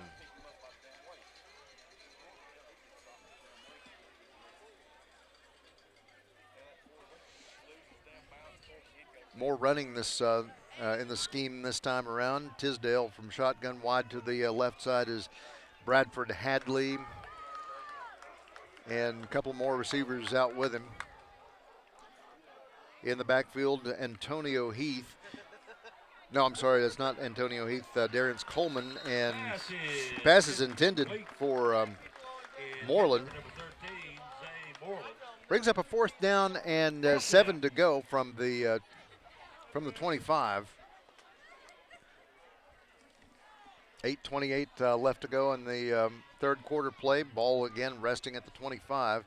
Back deep to receive, Ryan Payne out on the right flank. Left flank is Will Shore. They're back around the Murphy 45, 40 almost. I say it this way, in between the 40 and the 45. Gouge is back to punt. He's around the 12-yard line. Snap and high end over end. It'll drop back and give a Murphy bounce to the 45, and that's where we'll see it. 1st and 10 for the Murphy Bulldogs. 8:19 left to go in the third quarter. Next week, the Murphy Bulldogs going to be on the road to take on West Henderson's Falcons in that Mountain 7 conference, going over to Mills River, North Carolina, and take on the Falcons. I have to check, but it's been quite a while since Murphy's taken on the Falcons. But to renew some things, Brady Grant's in shotgun back at he's standing at the 40. Handed off and end around. Cadence Leatherwood breaking free, bear crawling just a bit, and he may have made the first down marker. But I believe he will probably fall just a little bit shy of the first down, but still a good run. And that's one way, too, that you look and see that somebody about to fall. No, he will put down his other paw and start bear crawling to make some yards. So good effort into Brave territory at the 47, 2nd and 2 from the 47. 7:40 left to go. This one going to the left side corner, not going to make anything. We're going to see a flag come down as Cadence Leatherwood gets the call again and will come to rest at the 47. Penalty flag on the play.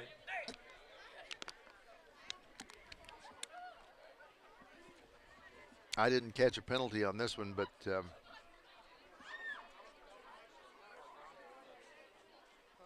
holding against the Bulldogs. 10 yards from the 47. It goes. That's not quite 10 yards, but we won't say anything too loud about it. Goes over to the 44 in Murphy territory. First down marker is at the Brave 45-yard line. Adam Cook wide to the right, Brian Payne wide to the left. Will Shore in the slot. Brady Grant trying to stir somewhere and find an intended receiver out to, I don't believe it was intended for Ryan Payne, but that's who is making his target. But Grant being hurried in the backfield, shifts back and forth. What is it typically, if you get beyond 3 seconds, you're toast? Is that the rule? Third down, 11. 5, definitely you're toast. You're burnt toast at that point. Grant and shotgun. Will Shore comes back, jets to the right side of the line, and taking a lot of time running east and west. He needed to turn that trajectory and eke it on back in, but it's going to bring up a 4th down and 9 yards to go. So in the last 2 offensive possessions, Murphy Bulldogs not generating good positive forward motion, and similar to the Heard County Braves, it's almost like somebody turned the flames down on offense and turned the flames up on defense. Because we've seen some pretty good penetration on both sides, people hurrying the quarterback, people getting into the backfield, bringing down the runner. Dalton Farmer puts this one into the air, and in looking down for Cofield, it's going to go middle of the field down to about the 20-yard line. Aiden Williams will bring this one to a rest, and they're going to bring it to a rest right at the 21-yard line. Heard County will put it in play. First and 10 from the 21. Cherokee Braves tonight winning over Cosby, Tennessee, 19-7 is the final in that game. Congratulations to the Cherokee Braves in the Smoky Mountain Conference. Swain County having a tough time with Smoky Mountain High School this evening, and the Robbinsville Black Knights having a tough time with the Franklin Panthers. Twin receivers to the left side of the line. Tisdale in shotgun back around the 16-yard line. Takes a snap. Fake handoff. He's going to carry it himself. Has everybody fooled and buffaloed. Will Shore is on a foot race, and that's the man to come out. He needs to jump and go after him. But they watch Tisdale go 78 yards and could possibly tie up this game. 6:13 remains in this third quarter play. 78-yard run by Tisdale. No flags, no laundry on the field. That's clean, and I was just waiting any second for Will Shore to just jump out there and dive for his shoestrings at least. It's going to be Gouge, Matt Gouge to kick. Holding his trip Kerbo, set the kick. It's high enough, it's long enough, and it's good. He's going to make sure this one goes in as he missed the field goal a little while ago. Tied up 14-14. 6:13 remains in the third quarter play. Murphy Bulldogs 14 and Heard County 14. This is Murphy Bulldog and Heard County Brave football team, FYN Sports. In 1981, Reed Nicholson began selling tires out of an old barn in Mineral Bluff. Little did he know that he had just laid the groundwork for the most trusted names in automotive services in the Blue Ridge area. In 1997, Nicholson Tire Center became what it is today, holding the same values of faith, family, and great customer service. 2 locations to serve you, and the Blue Ridge location is currently expanding to offer fast service and the largest U-Haul provider in Georgia. Nicholson Tire Center, Blue Ridge, and Mineral Bluff. Ritz Furniture specializes in quality furniture for affordable prices. Our extensive inventory highlights top brands and provides everything you could ever want. You can count on us for kitchen, dining, bedroom, and living room furniture, no matter what the style is you have in mind.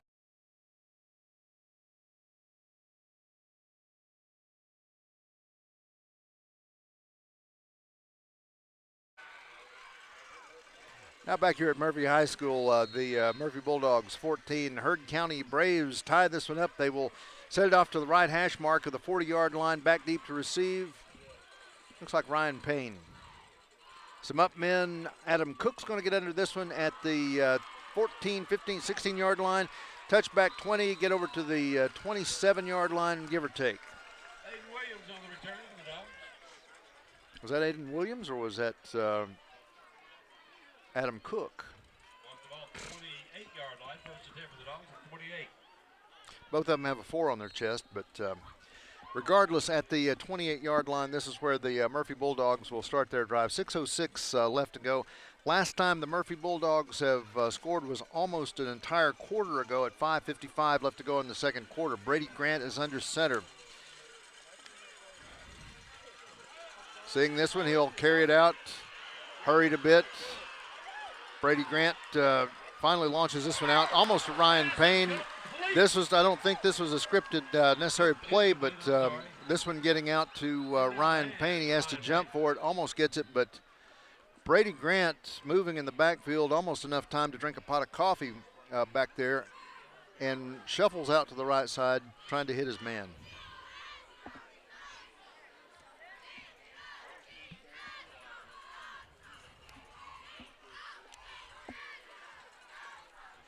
Down to 5:55 left to go, and what was the delay here? We didn't have a flag, did we?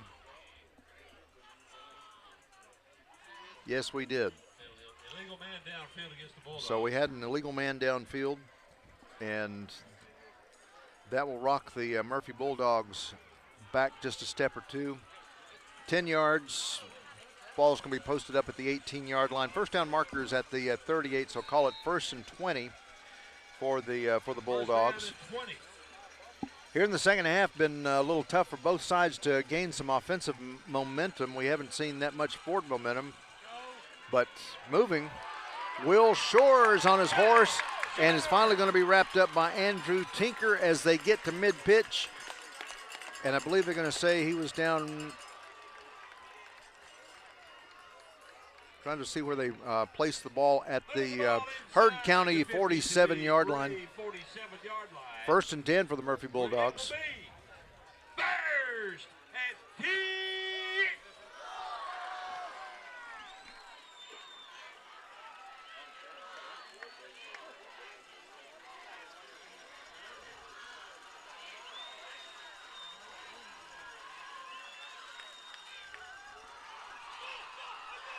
Into a loose ball, and let's see, this one's going to be picked up and a fumble recovered by the Heard County Braves.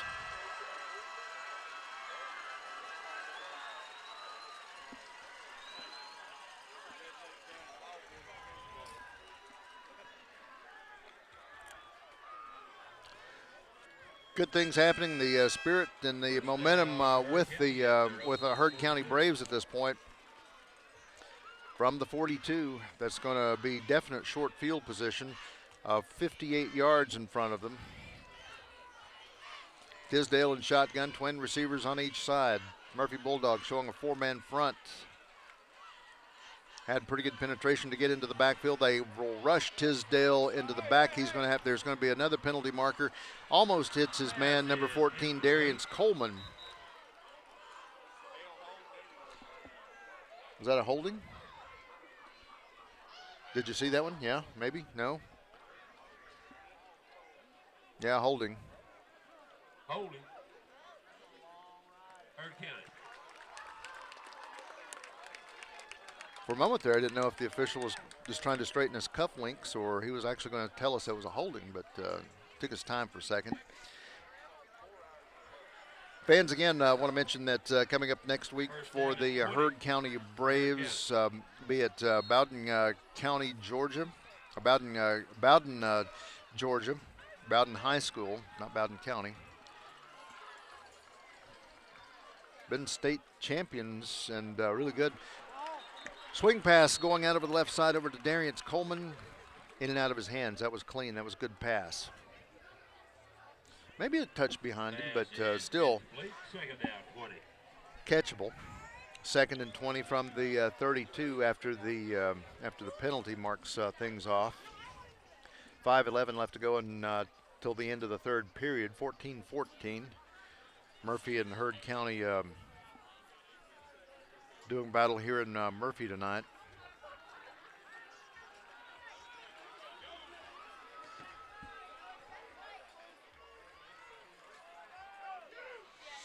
Tisdale in shotgun. Everybody is stretched out somewhere. This is definitely going to be a pass unless he calls his own number. And into the back.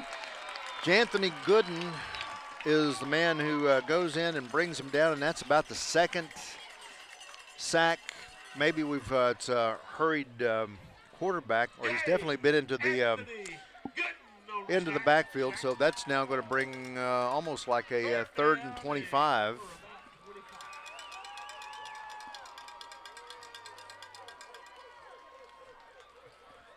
Ball is resting at the 27-yard line in Heard County territory. But again, the imbalance in this game, whether it's Murphy Bulldogs or the Braves from Heard County,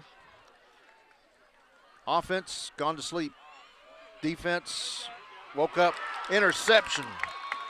Are they going to count this one? That was Adam Cook. On the pick.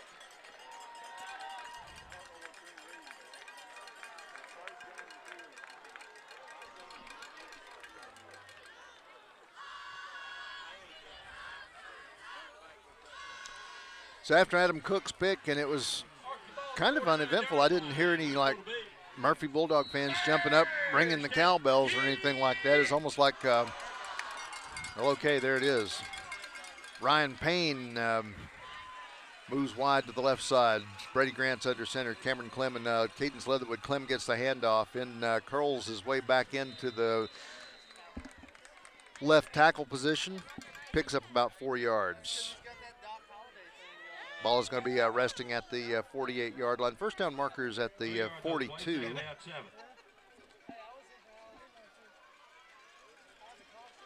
.355 remains in the third quarter of play, 14-14. Only game from the region that we have.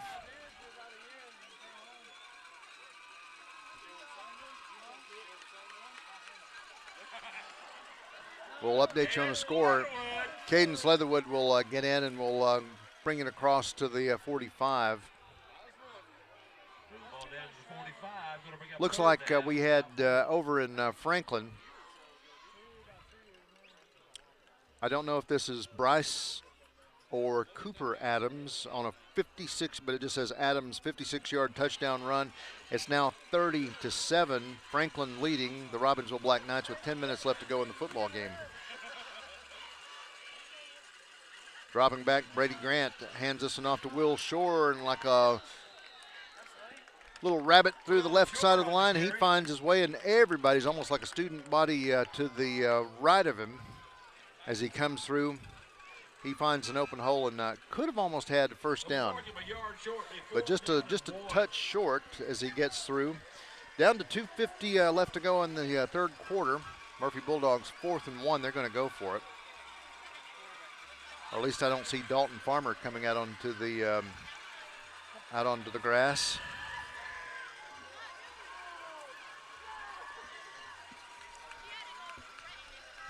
Letting the play clock and the scoreboard clock run down a bit. We're going to take a timeout.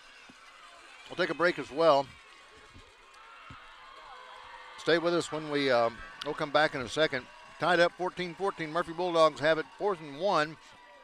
And we'll come back here on Team FYN Sports.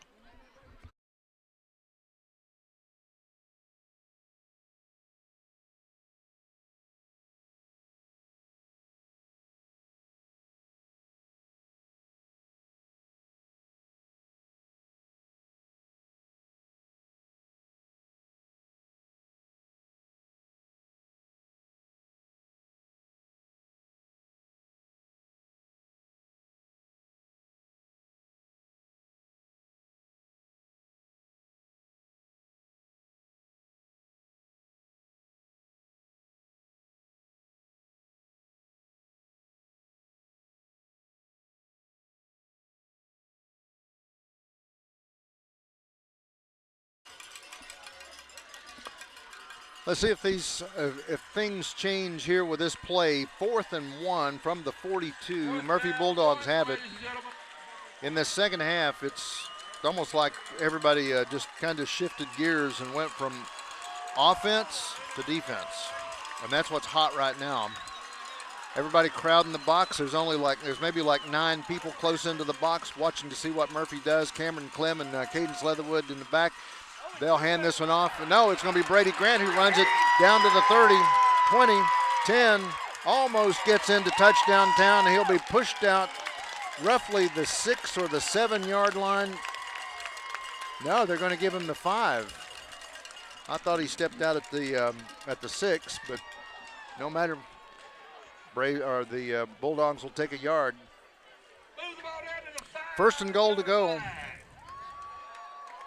After Brady Grant fakes everybody out and takes it almost into touchdown town.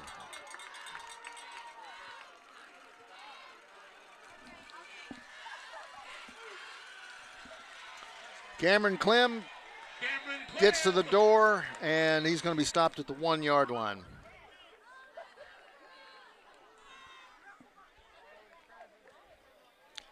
Cramping again.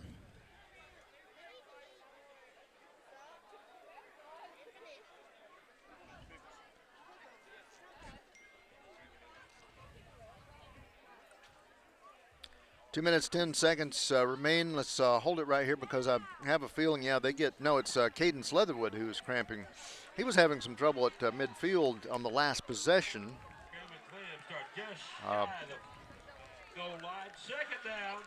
First and goal, and I would imagine everybody's going to be like close into the box. No passing, just punch this one in. Will Shore, Kenyon Nichols onto the left side. Clem and Leatherwood in the backfield. Here it is, Cameron Clem going to dive in. He'll cross the plane, and Cameron Clem will get in with 1:51 left to go in the third quarter of play.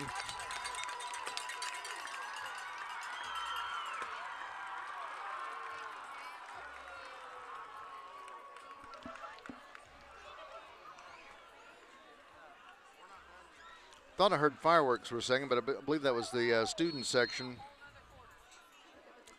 popping confetti. Jerry Bowie for the Murphy Bulldogs, number 25, lines it up. Will Shore set to hold. Snap, set, kick, high enough, long enough, and it is going to be good. Murphy Bulldogs regain the lead 21-14. Minute 51 remains in the third quarter play. Stay with us. We'll be back in just a few moments. Murphy Bulldog and Heard County Brave football here on Team FYN Sports.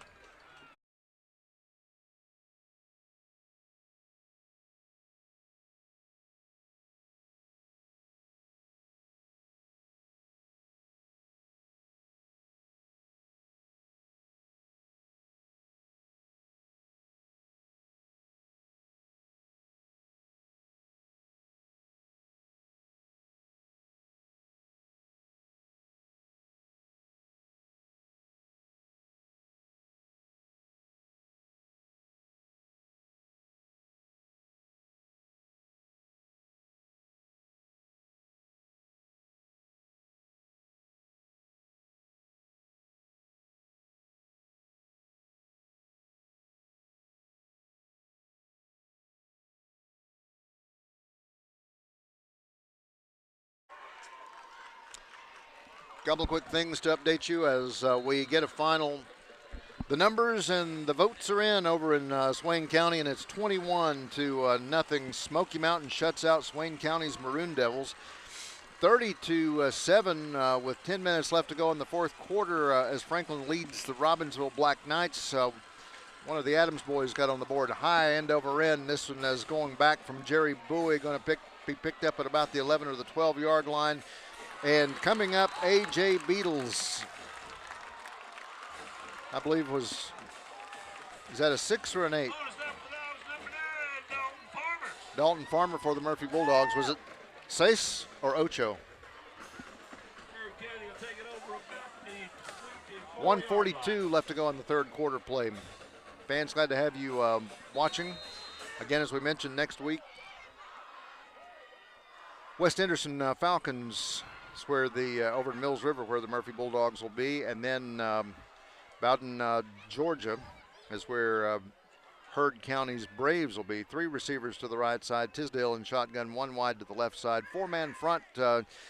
Sketchy crew a slim crew rather, not sketchy, but slim crew into the box. Coverage, Will Shore covers the pass that was made to Trip Kerbo, the 5'10", 145-pound sophomore for the Braves.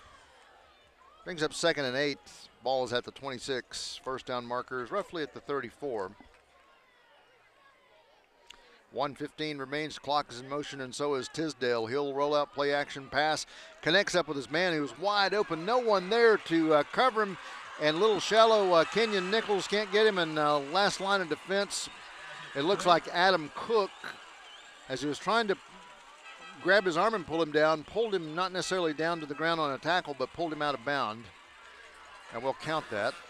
That's out of bounds about the 48-yard line for the first down.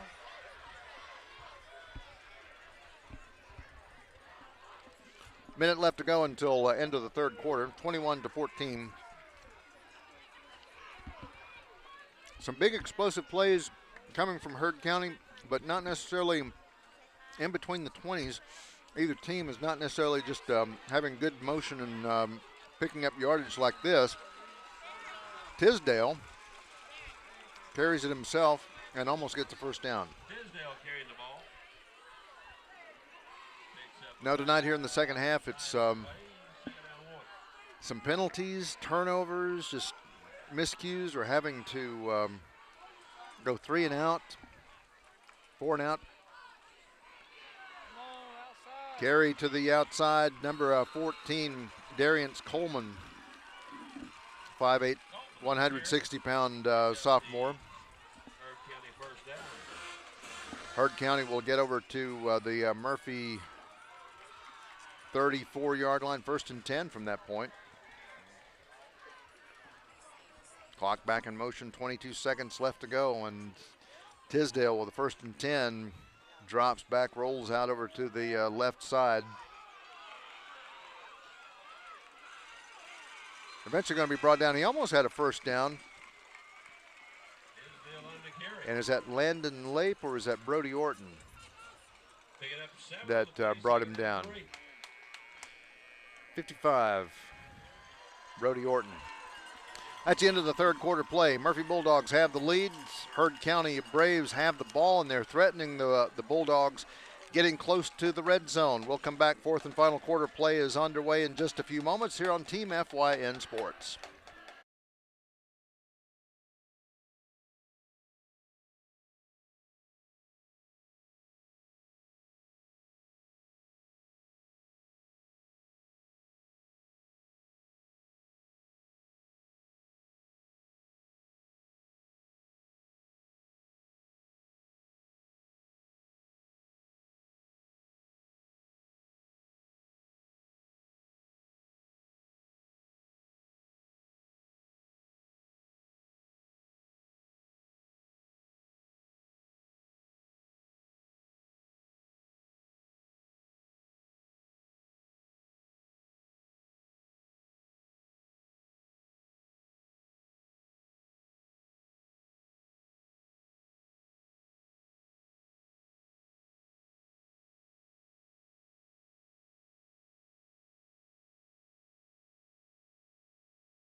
Heard County Braves will come back out and start out the fourth and final quarter play here in Murphy, just off the hill.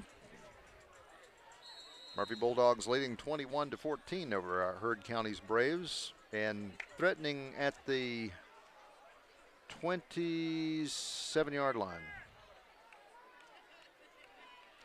It'll be second down and roughly about 3. First down markers at the 24.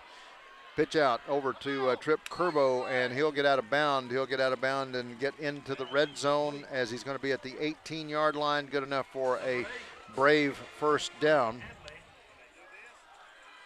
First down, Heard County.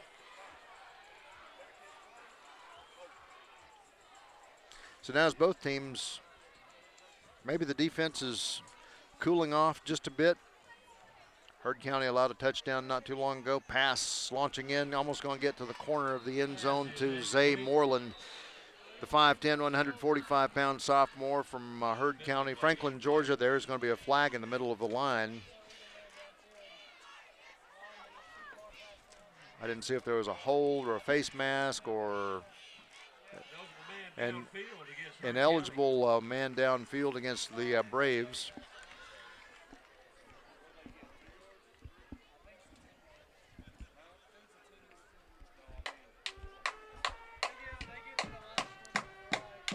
Ball comes back to rest at the 28. First and 20 for Howard County. Again, the first down marker is at the 8-yard line, so that's first and 20. Still, in some ways, for Tisdale, this opens up the passing lanes just a bit, makes them a little bit wider. Instead, they'll hand off instead of a pass to Pope Phillips. 5'8", 170-pound sophomore. A lot of sophomores on this team. Brody Orton will make the stop. It's going to be now second and roughly 17 yards. Tisdale all going to fake, and in between Gooden and Charlie Graves, they stopped Tisdale for a bit of a loss.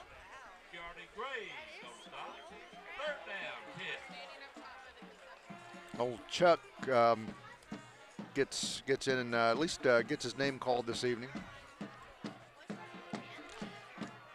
Haven't seen him much on the line, or at least in this last little bit. Let's see, where is he? Of course, Gooden. Anyhow, Tisdale for the Braves shotgun. 100% of the plays tonight been from shotgun. Tisdale having to scramble, looks and connects up with his man. He puts it into Cofield's hand, but then rivets on through. Another penalty marker, and let's see where this takes us. Another ineligible player downfield, and it's going to be a fourth down situation rather than repeating the third down.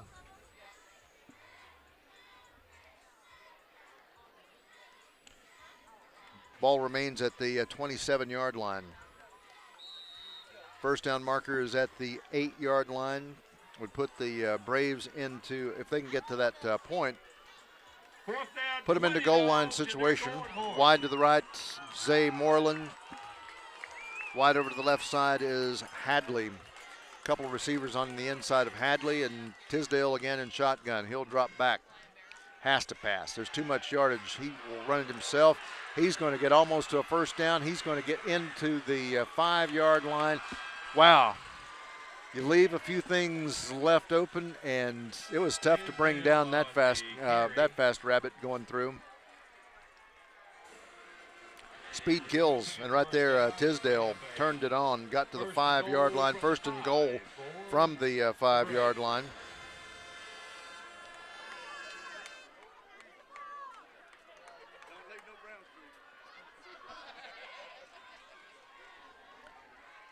From shotgun, Tisdale, everybody's kind of spread out. Penalty marker goes down.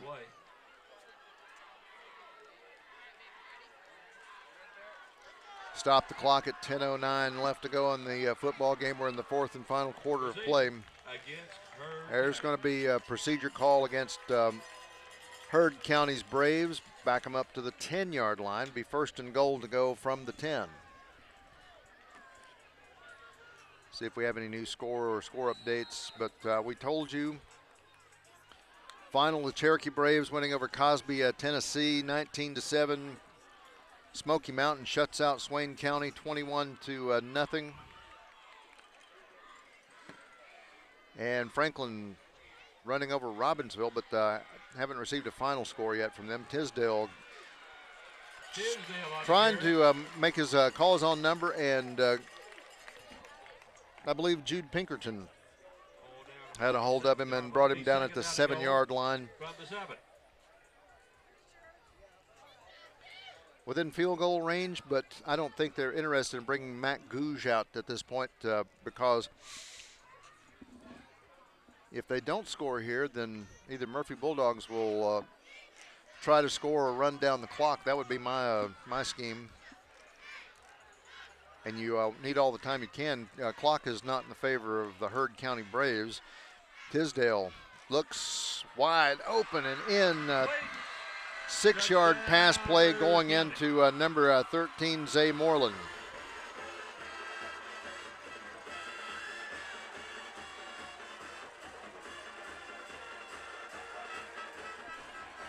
.906 left to go here in the fourth quarter of play.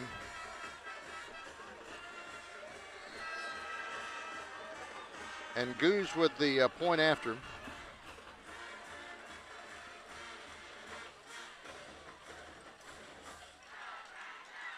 Murphy will fall off the line, or at least that's on the right side of the line.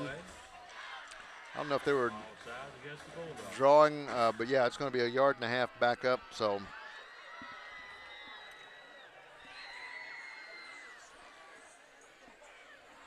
encroachment against the Murphy Bulldogs. 21-20. Murphy Bulldogs just with that 1-point lead, but Gouge is here ready to go for the point after.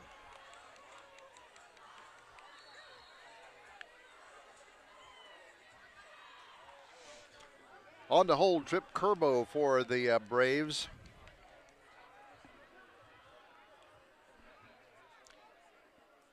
Snap, set, kick. Oh, it's going to be blocked. And I believe Cadence Leatherwood, or was that Ryan Payne that had a hand on the ball? I believe Ryan Payne is the one that got into the back. So it's still a Murphy Bulldog lead. 21-20 is our score. 9:06 left to go in this football game. This is Murphy Bulldog and Heard County Brave football. Team FYN Sports.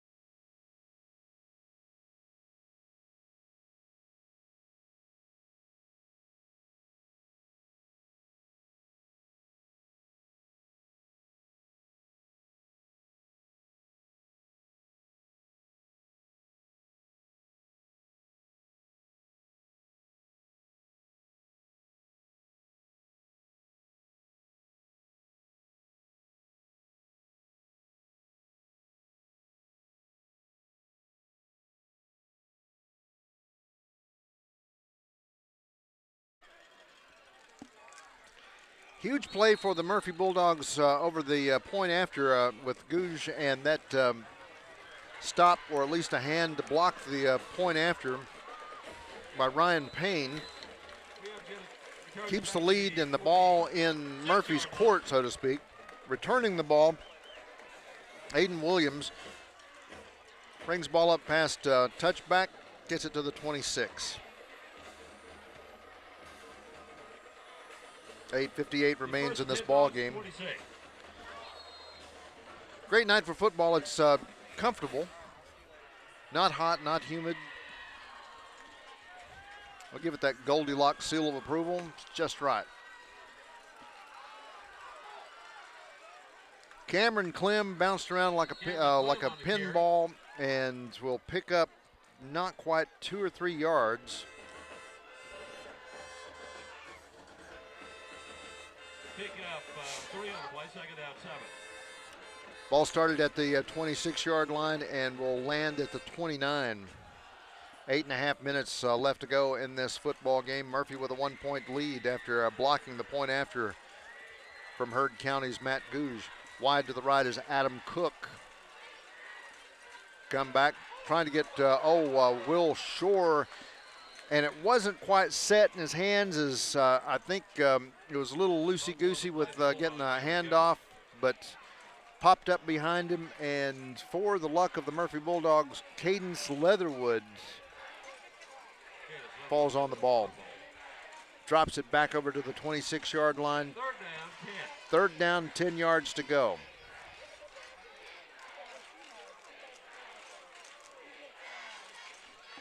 Murphy Bulldogs need to convert here because otherwise that puts the ball into the hands of Heard County. That gives them opportunity to score. And the way that the offense has been running here in the second half on either side, every point you get is like gold. Brady Grant struggling to try to find. Of course, we had like Down on the carry. a couple of different wide open receivers here. I was wondering what he was looking for.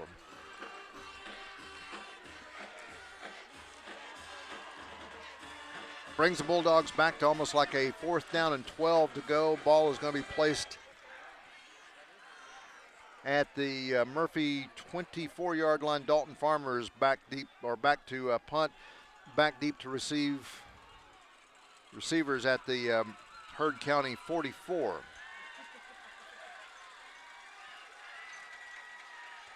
Punt. This one's going to be wobbling. And 11, who is Cofield. Was it my imagination, or he was almost slowed up by his own man? Could have made a few more yards. And Murphy Bulldogs come in and collide. And I believe that was Aiden Williams. Lays a lick, but he also kind of jars himself a bit. 6:55 remains in this 4th quarter play.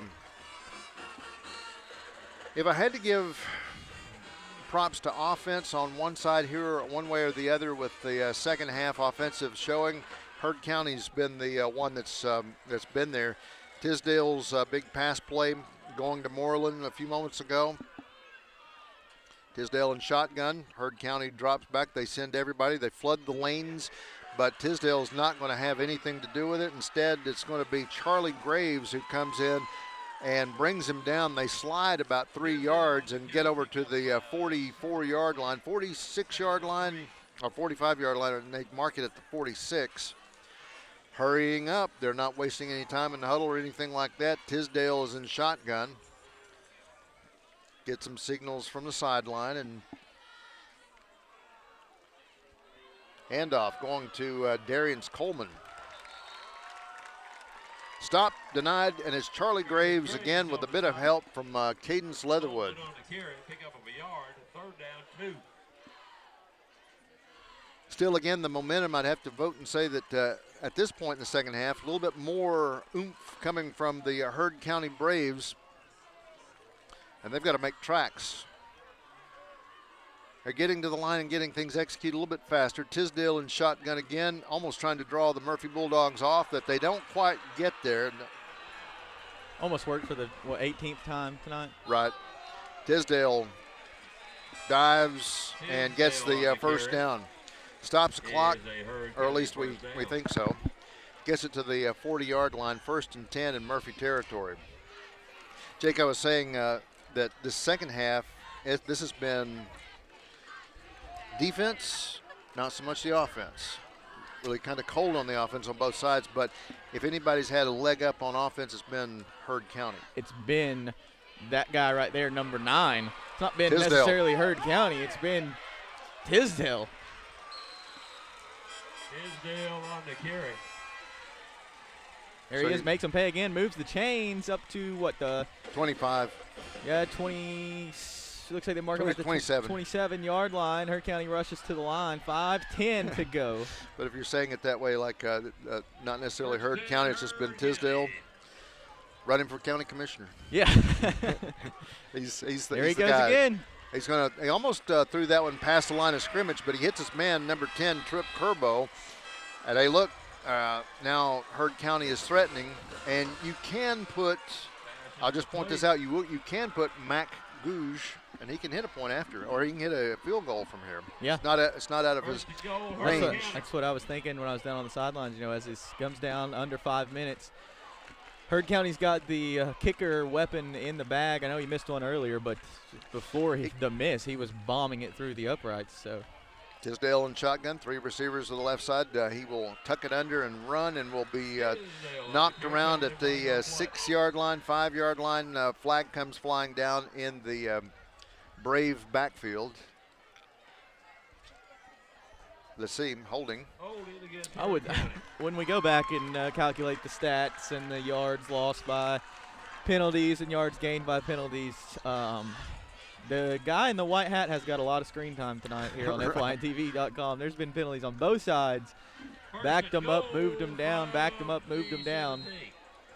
It's an old joke, or that old comment I've always made for years. It's like playing a game of, when you're kids, like you play a game of chutes and ladders. Yeah. You're moving up, but then you slide back down. Yeah. You move back up the ladder, you slide back down. Defensively, if you're Murphy, you've got to spy number 9. He's killing you. You've got to put one guy on him. That's his main job, is to not let him get free. Here he is. He'll roll out, and he's being pursued late. Cadence Leatherwood, he finally hits his man. It's well behind the point where they were getting, but it's a goal line situation anyhow. So we get this one out over to Cofield. They said he was tackled inbounds, so the clock winds under 4 minutes, 3:50 to go. You see the clock on your screen now in the background of the scoreboard. Tisdale.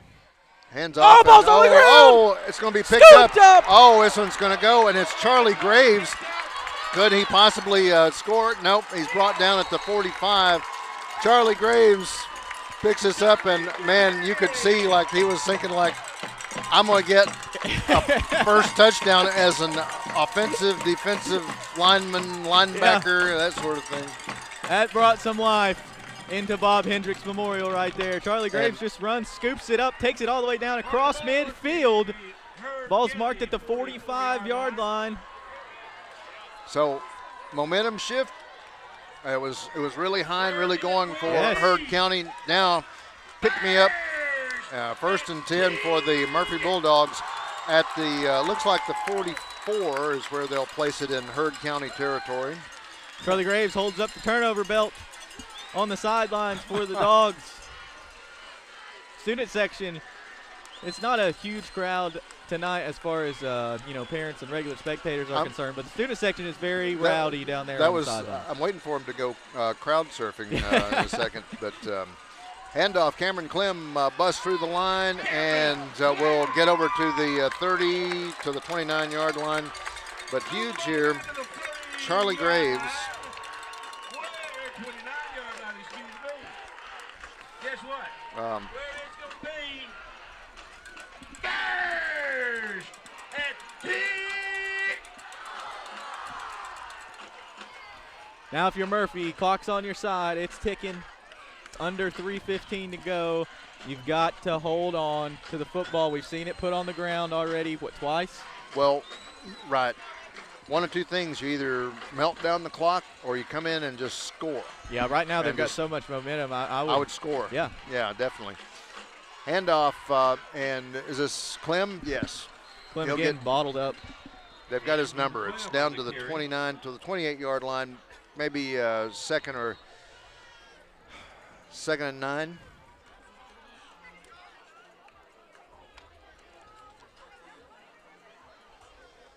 Second down. Timeout is going to be whistled on the fields. And we'll take a break as well. 2:49 remains in this football game. Murphy has the lead. They have the ball, and they're threatening against the Heard County Braves. Braves, 20 points. We'll be back in just a few moments. Murphy Bulldog and Heard County Brave football team, FYN Sports.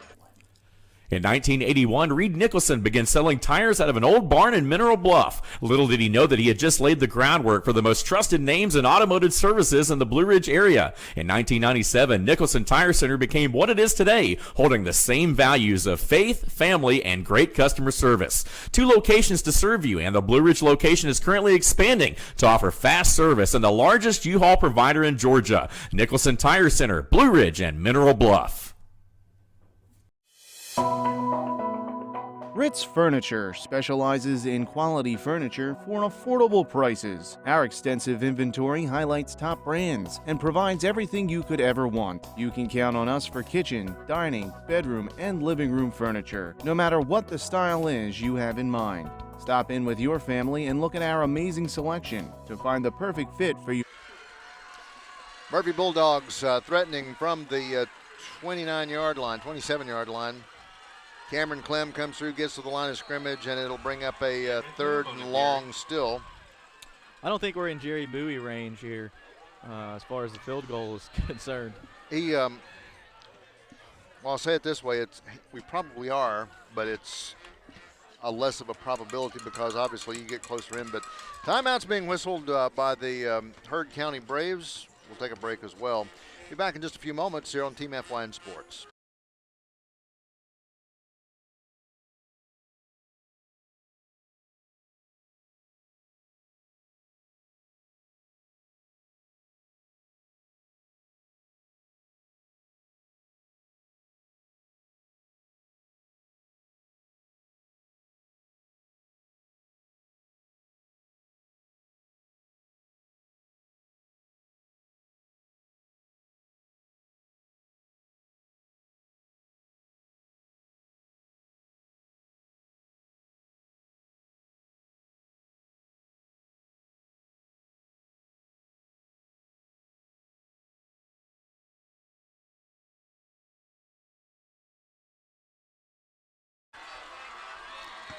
Murphy Bulldogs with 3rd down and 9 from the 29.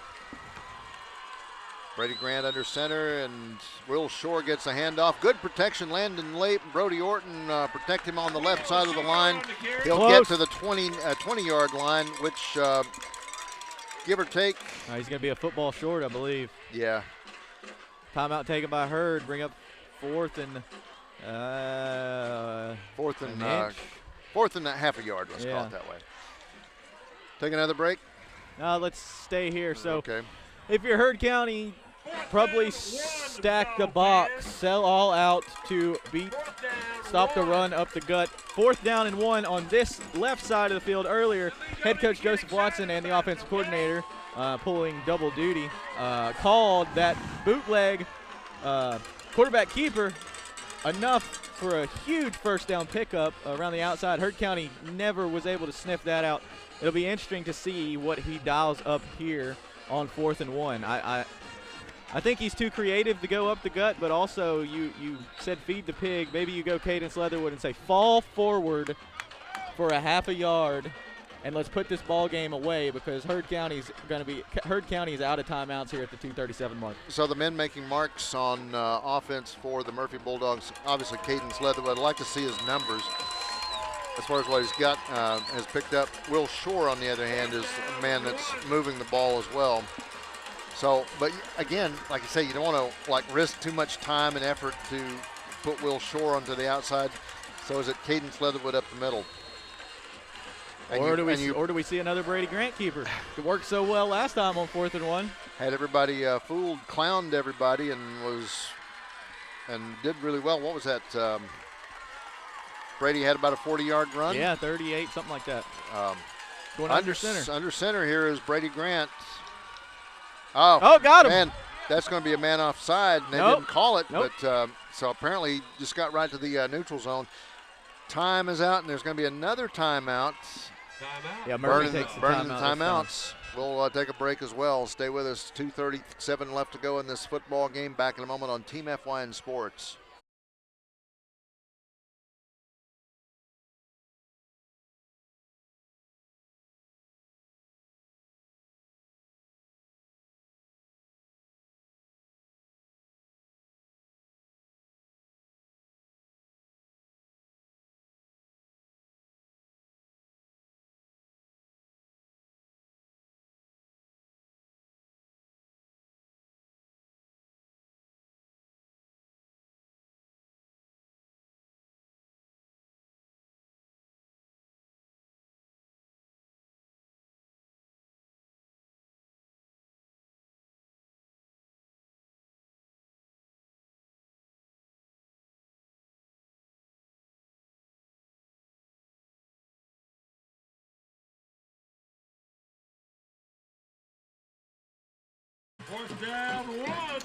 Fourth down and about a half yard.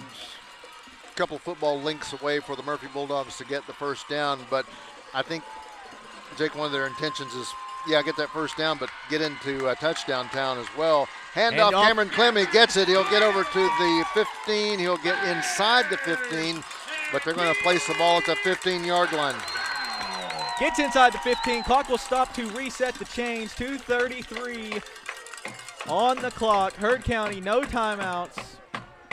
Murphy's just got to be safe with the football, and they can leave Bob Hendricks Memorial Stadium with a 21-20 victory. I'm sure they're itching to punch it in, but if you just keep it on the ground, bleed the clock out, hold on to the football. Well, see, I think that's what Coach Watson and a couple others are thinking, like, hey, get the playoff, but let's, like you say, just melt the clock as much as you can. 3, 2, 1 second. Better snap it. It is Cameron Clem gets inside the 10, the 5. He's left untouched. And that's designed by Heard County. Let him score, and then try to get a quick score and the ball back after you score with an onside kick. That's like a couple years ago. I can't remember who it was in the NFL. Might have been Nick Chubb. Ran down to the 1-yard line, was wide open, and just fell down instead of taking the Todd Gurley. Todd Gurley ran down to the 1-yard line, just fell down instead of taking the touchdown. It can be a 8-point lead if Bowie is able to connect through the uprights here. If Bowie can float this one, notice the pun. Kick. Nope. Wide left. 7-point ball game. Game's flipped on its head, but looks like Bowie took a hit. Roughing the kicker. Let's see, they may do this again. Plus give penalty yardage on the kickoff. No, they'll have to take it here because they missed. They missed, so they'll have to accept the penalty here. Move it up. Bowie will get another chance. Joseph Watson looks like he's sending his offense out there. He is. Bowie's coming out. Brady Grant, Cadence Leatherwood, and the rest of the Bulldog offense is coming onto the field. One play. 1 2-point conversion from sealing the game with 1:59 to go. And that would pretty much put it out of reach. And I say that the way that offense has been moving back and forth. Not a lot of opportunities. Plus, time is against you if you're. Yeah, and then you've got the probability of the onside kick. Right. Have to recover that if Murphy's able to convert here. Adam Cook comes out. Ryan Payne goes wide left. Will Shore in the right side slot. Cameron Clem gets in there, and he's going to get in. 2-point conversion is good. 29-20. You hear the horns from the Bulldog fans. 1:59 to go. What a call from head coach Joseph Watson. Says, we're going to make you pay for running into our kicker. Bowie might have missed the extra point, but that will not go down in the stat book. He may have, number 25, Jerry Bowie, may have sold it a little bit. Maybe he's in acting class here at Murphy High School, but that won't go in the stat book either. But Jerry Bowie takes the roughing the kicker penalty, and then Brady Grant hands it off to Cameron Clem. Clem has found the end zone. I know that's not a touchdown, but the fifth time he's been in the end zone, 4 touchdowns, 1 2-point conversion. Feels like it, though. 1:59 left to go now. So at this one, even if you're the Heard County Braves and you get down into the to make a touchdown, you do a 2-point conversion, it still puts you 1 point away.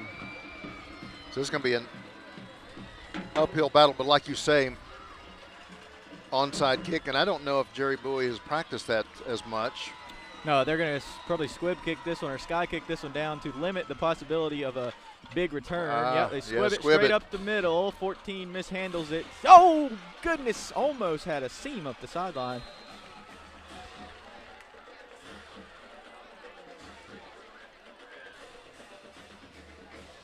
Three seconds ticked off the clock. He's down at the 46-yard line.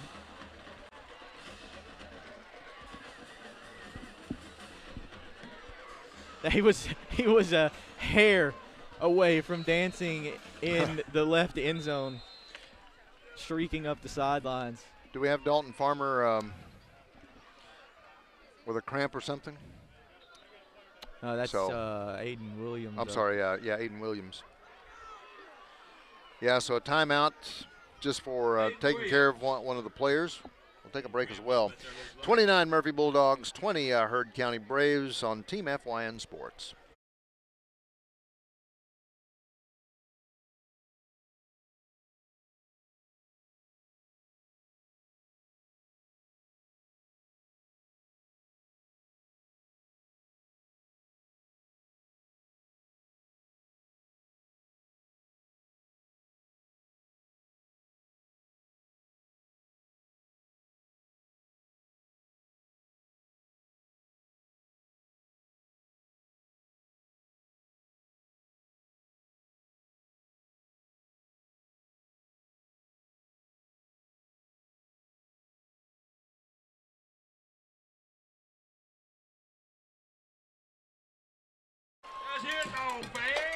Minute 56 left to go in this football game. Heard County with the football. Tisdale being shotgun, and Bulldogs spread out almost like in a cover 4 waiting for a pass. They drop back with Tisdale and launches it across, almost picked up. Trying to catch a number, but no, 2nd and 10. Number 13, he's been at the wide right all night. Another Murphy Bulldog cramped up. Zay Moreland. Jude Pinkerton. All right, if nothing else, this weekend, go buy some Pedialyte and pickle juice for the Murphy Bulldogs. I see Cameron Clem, Cadence Leatherwood, several others cramping up. Yeah, Will Shore, Jude Pinkerton. Right.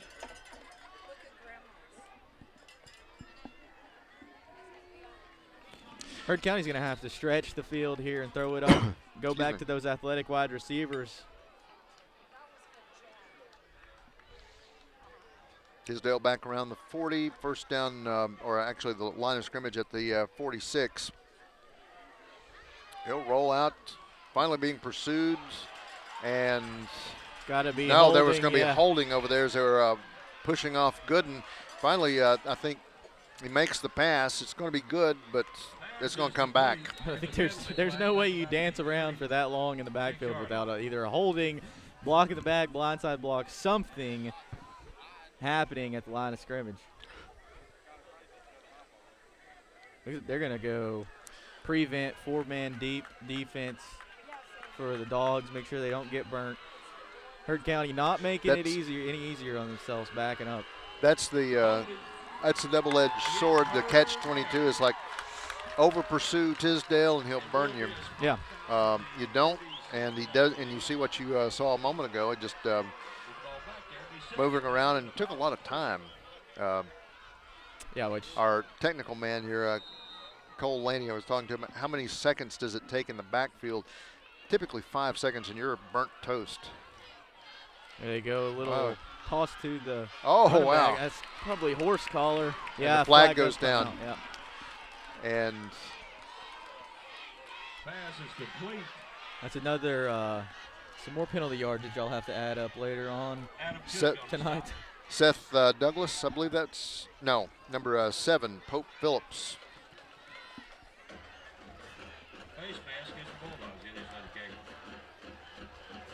I say face Yeah, face face mask? mask. Not Personal foul, face masks. That's 15 yards. puts them to what, 2nd and 2? Right, ball's at the 46 Murphy territory. First down marker 44. Took it down to about 3 now.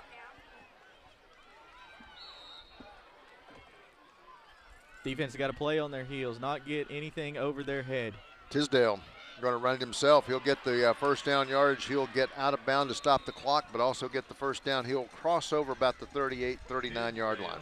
One thing worth noting, we've got some different players in the game defensively here for the Dogs. Dalton Farmer is one of them. I think I might have seen. No, I thought I might have seen Nerns out there, but nope, it's Dalton Farmer, Cadence Leatherwood, Brody Orton in the linebacker position. Oh, long bomb. Good coverage. Oh, Adam Cook. my And goodness. did they get in? No, it's That is incomplete. He almost brought that I- down. Saw that, and it's going to 13, Zay Moreland, who's, again, been one of the keys in passing. Who caught the jump ball for the touchdown in the first quarter? In the first quarter, Moreland. I'd keep going back to that well because he is an athlete. He almost brought. I really thought that he did bring Brought that the- down yeah. originally. Good pass, great effort. 3 to the left, Tisdale and shotgun, 1 to the right. I guess that's Moreland again. Short pass. This one's going to drop into Cofield, and he'll get the first down. Oh! He's still moving. He'll get over to the 16, 15-yard line. About when I wanted to get out of bounds really bad. They did wind the clock, so they'll stop it to move the chains. He did not get out of bounds, but great effort to get over to the sideline. Wide receiver screen worked perfectly. So, if you can hurry up and get into the end zone, then do you Clock's running. We're under 45 seconds here. Tisdale dumps it to Pope. Pope, Pope stiff arm. Phillips, and will get inside the 5. And that's going to be good enough for a first and goal situation.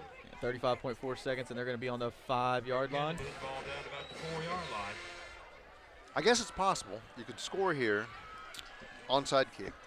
Yeah, you've got to score. Those are the possibilities. Kick the extra point, get the onside kick, and then you've got 20-something seconds left if you score now. Then obviously you've got to get in the field goal range and make the field goal. So it's not over yet. Pope Phillips stands beside Tisdale. 3 to the right. They're going to flood the lane again. Drop back. No, Tisdale's going to run, try to get the touchdown. He will get the touchdown. Tisdale touchdown. And Hurd County. stops at 29 seconds. So, a little bit of life for the Braves. 29.2 seconds. Field goal unit comes onto the field. Now this is just as critical as any other play we've seen. He's got to drill this one through. Mac Gouge, and they were missing a player, so they run a man on Justin Hansen. Got to drill this one through to make it a 2-point ball game. Set, kick, high enough, long enough. It's good. They give it the nod. 29.2 seconds remains in this football game. Murphy Bulldogs 29, Hurd County 27. Back in just a moment on Team FYN Sports.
.27 seconds left in this game.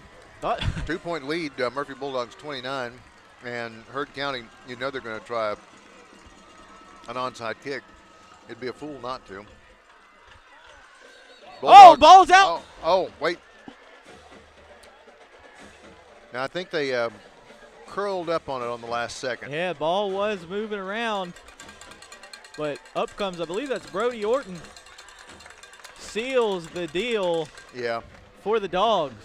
Come in and take a knee, and it's game over. So they've got, that's all they have to do is just take a snap and a knee. Hurd County head coach unhappy about something. I don't know what I don't know what could have went wrong on that. onside. There, Oh, yeah. penalty marker as unsportsmanlike. And Two then of not them. two of them. Dose.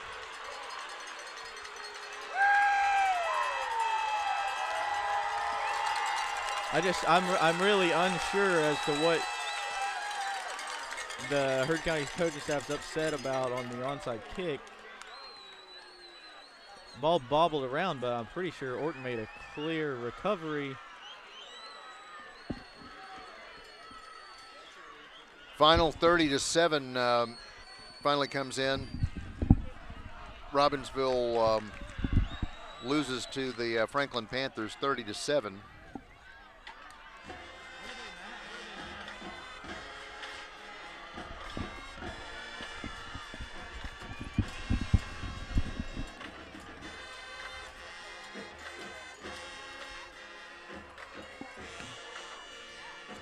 But onto the sideline to talk it over for just a few seconds, and Joseph Watson sprucing up Brody Orton for just a few, and the Bulldogs back out onto the field. I don't So now understand what's what's happening. Heard County is ready to re-kick, re-tee this? I don't know. So did they wave off the yeah, I don't know. flags that they threw a moment ago? We need to tell the Cherokee County School Board to invest in some mics for the referees so they can come over the PA and tell us what's going on. JR wouldn't know how to turn the mics on. Yeah. I am excited to hear JR's explanation of what is happening.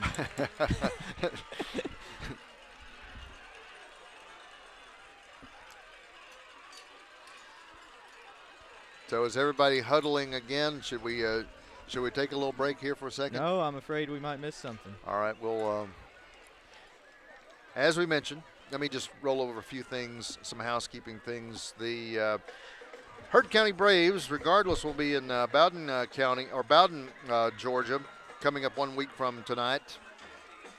Murphy Bulldogs will be on the road. It'll be their first road game of the season, and will go to West Henderson's Falcons in coming up 1 week from tonight. Tonight here at Murphy celebrated or honored and recognized the younger football players, the Pee-wees, Termites, Mites, and Midgets, for Youth Night. And the Little Murphy Bulldogs, the Murphy Pups, not trying to be demeaning, but they'll go over to Swain County tomorrow and play Saturday football. Did not get any indication or understand, Jake, where or what's going on, other than the fact that everybody's still huddled tight and it's Unsportsmanlike on Heard County. I don't understand how they get the re-kick, though. Was there not a clear recovery?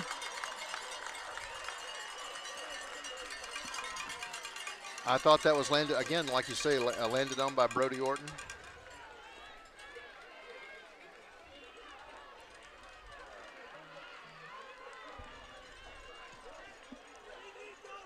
So that brings the ball back from the 40 to the 30, but they had two penalty markers. Yeah, they're on the 25 here to kick the onside. Try it again. Matt Gouge will line this one up and give it a bounce. Brody Orton falls on it, and that pretty much will seal the deal. For real this time. Murphy Yeah. fall. Brody Orton once again falls on it. I'm sure you know how to play glory, don't you? Could you do it for me one time? So now, ball is at the 36-yard line. 1st and 10 for the Murphy Bulldogs. 2-point lead, 29-27. Murphy leads over Heard County. Close yet, I mean, from a spectator's perspective, depending on what kind of a spectator you are, a parent, this deeply involved fan, this is good competitive football. Brady Grant takes a knee, and that will do it.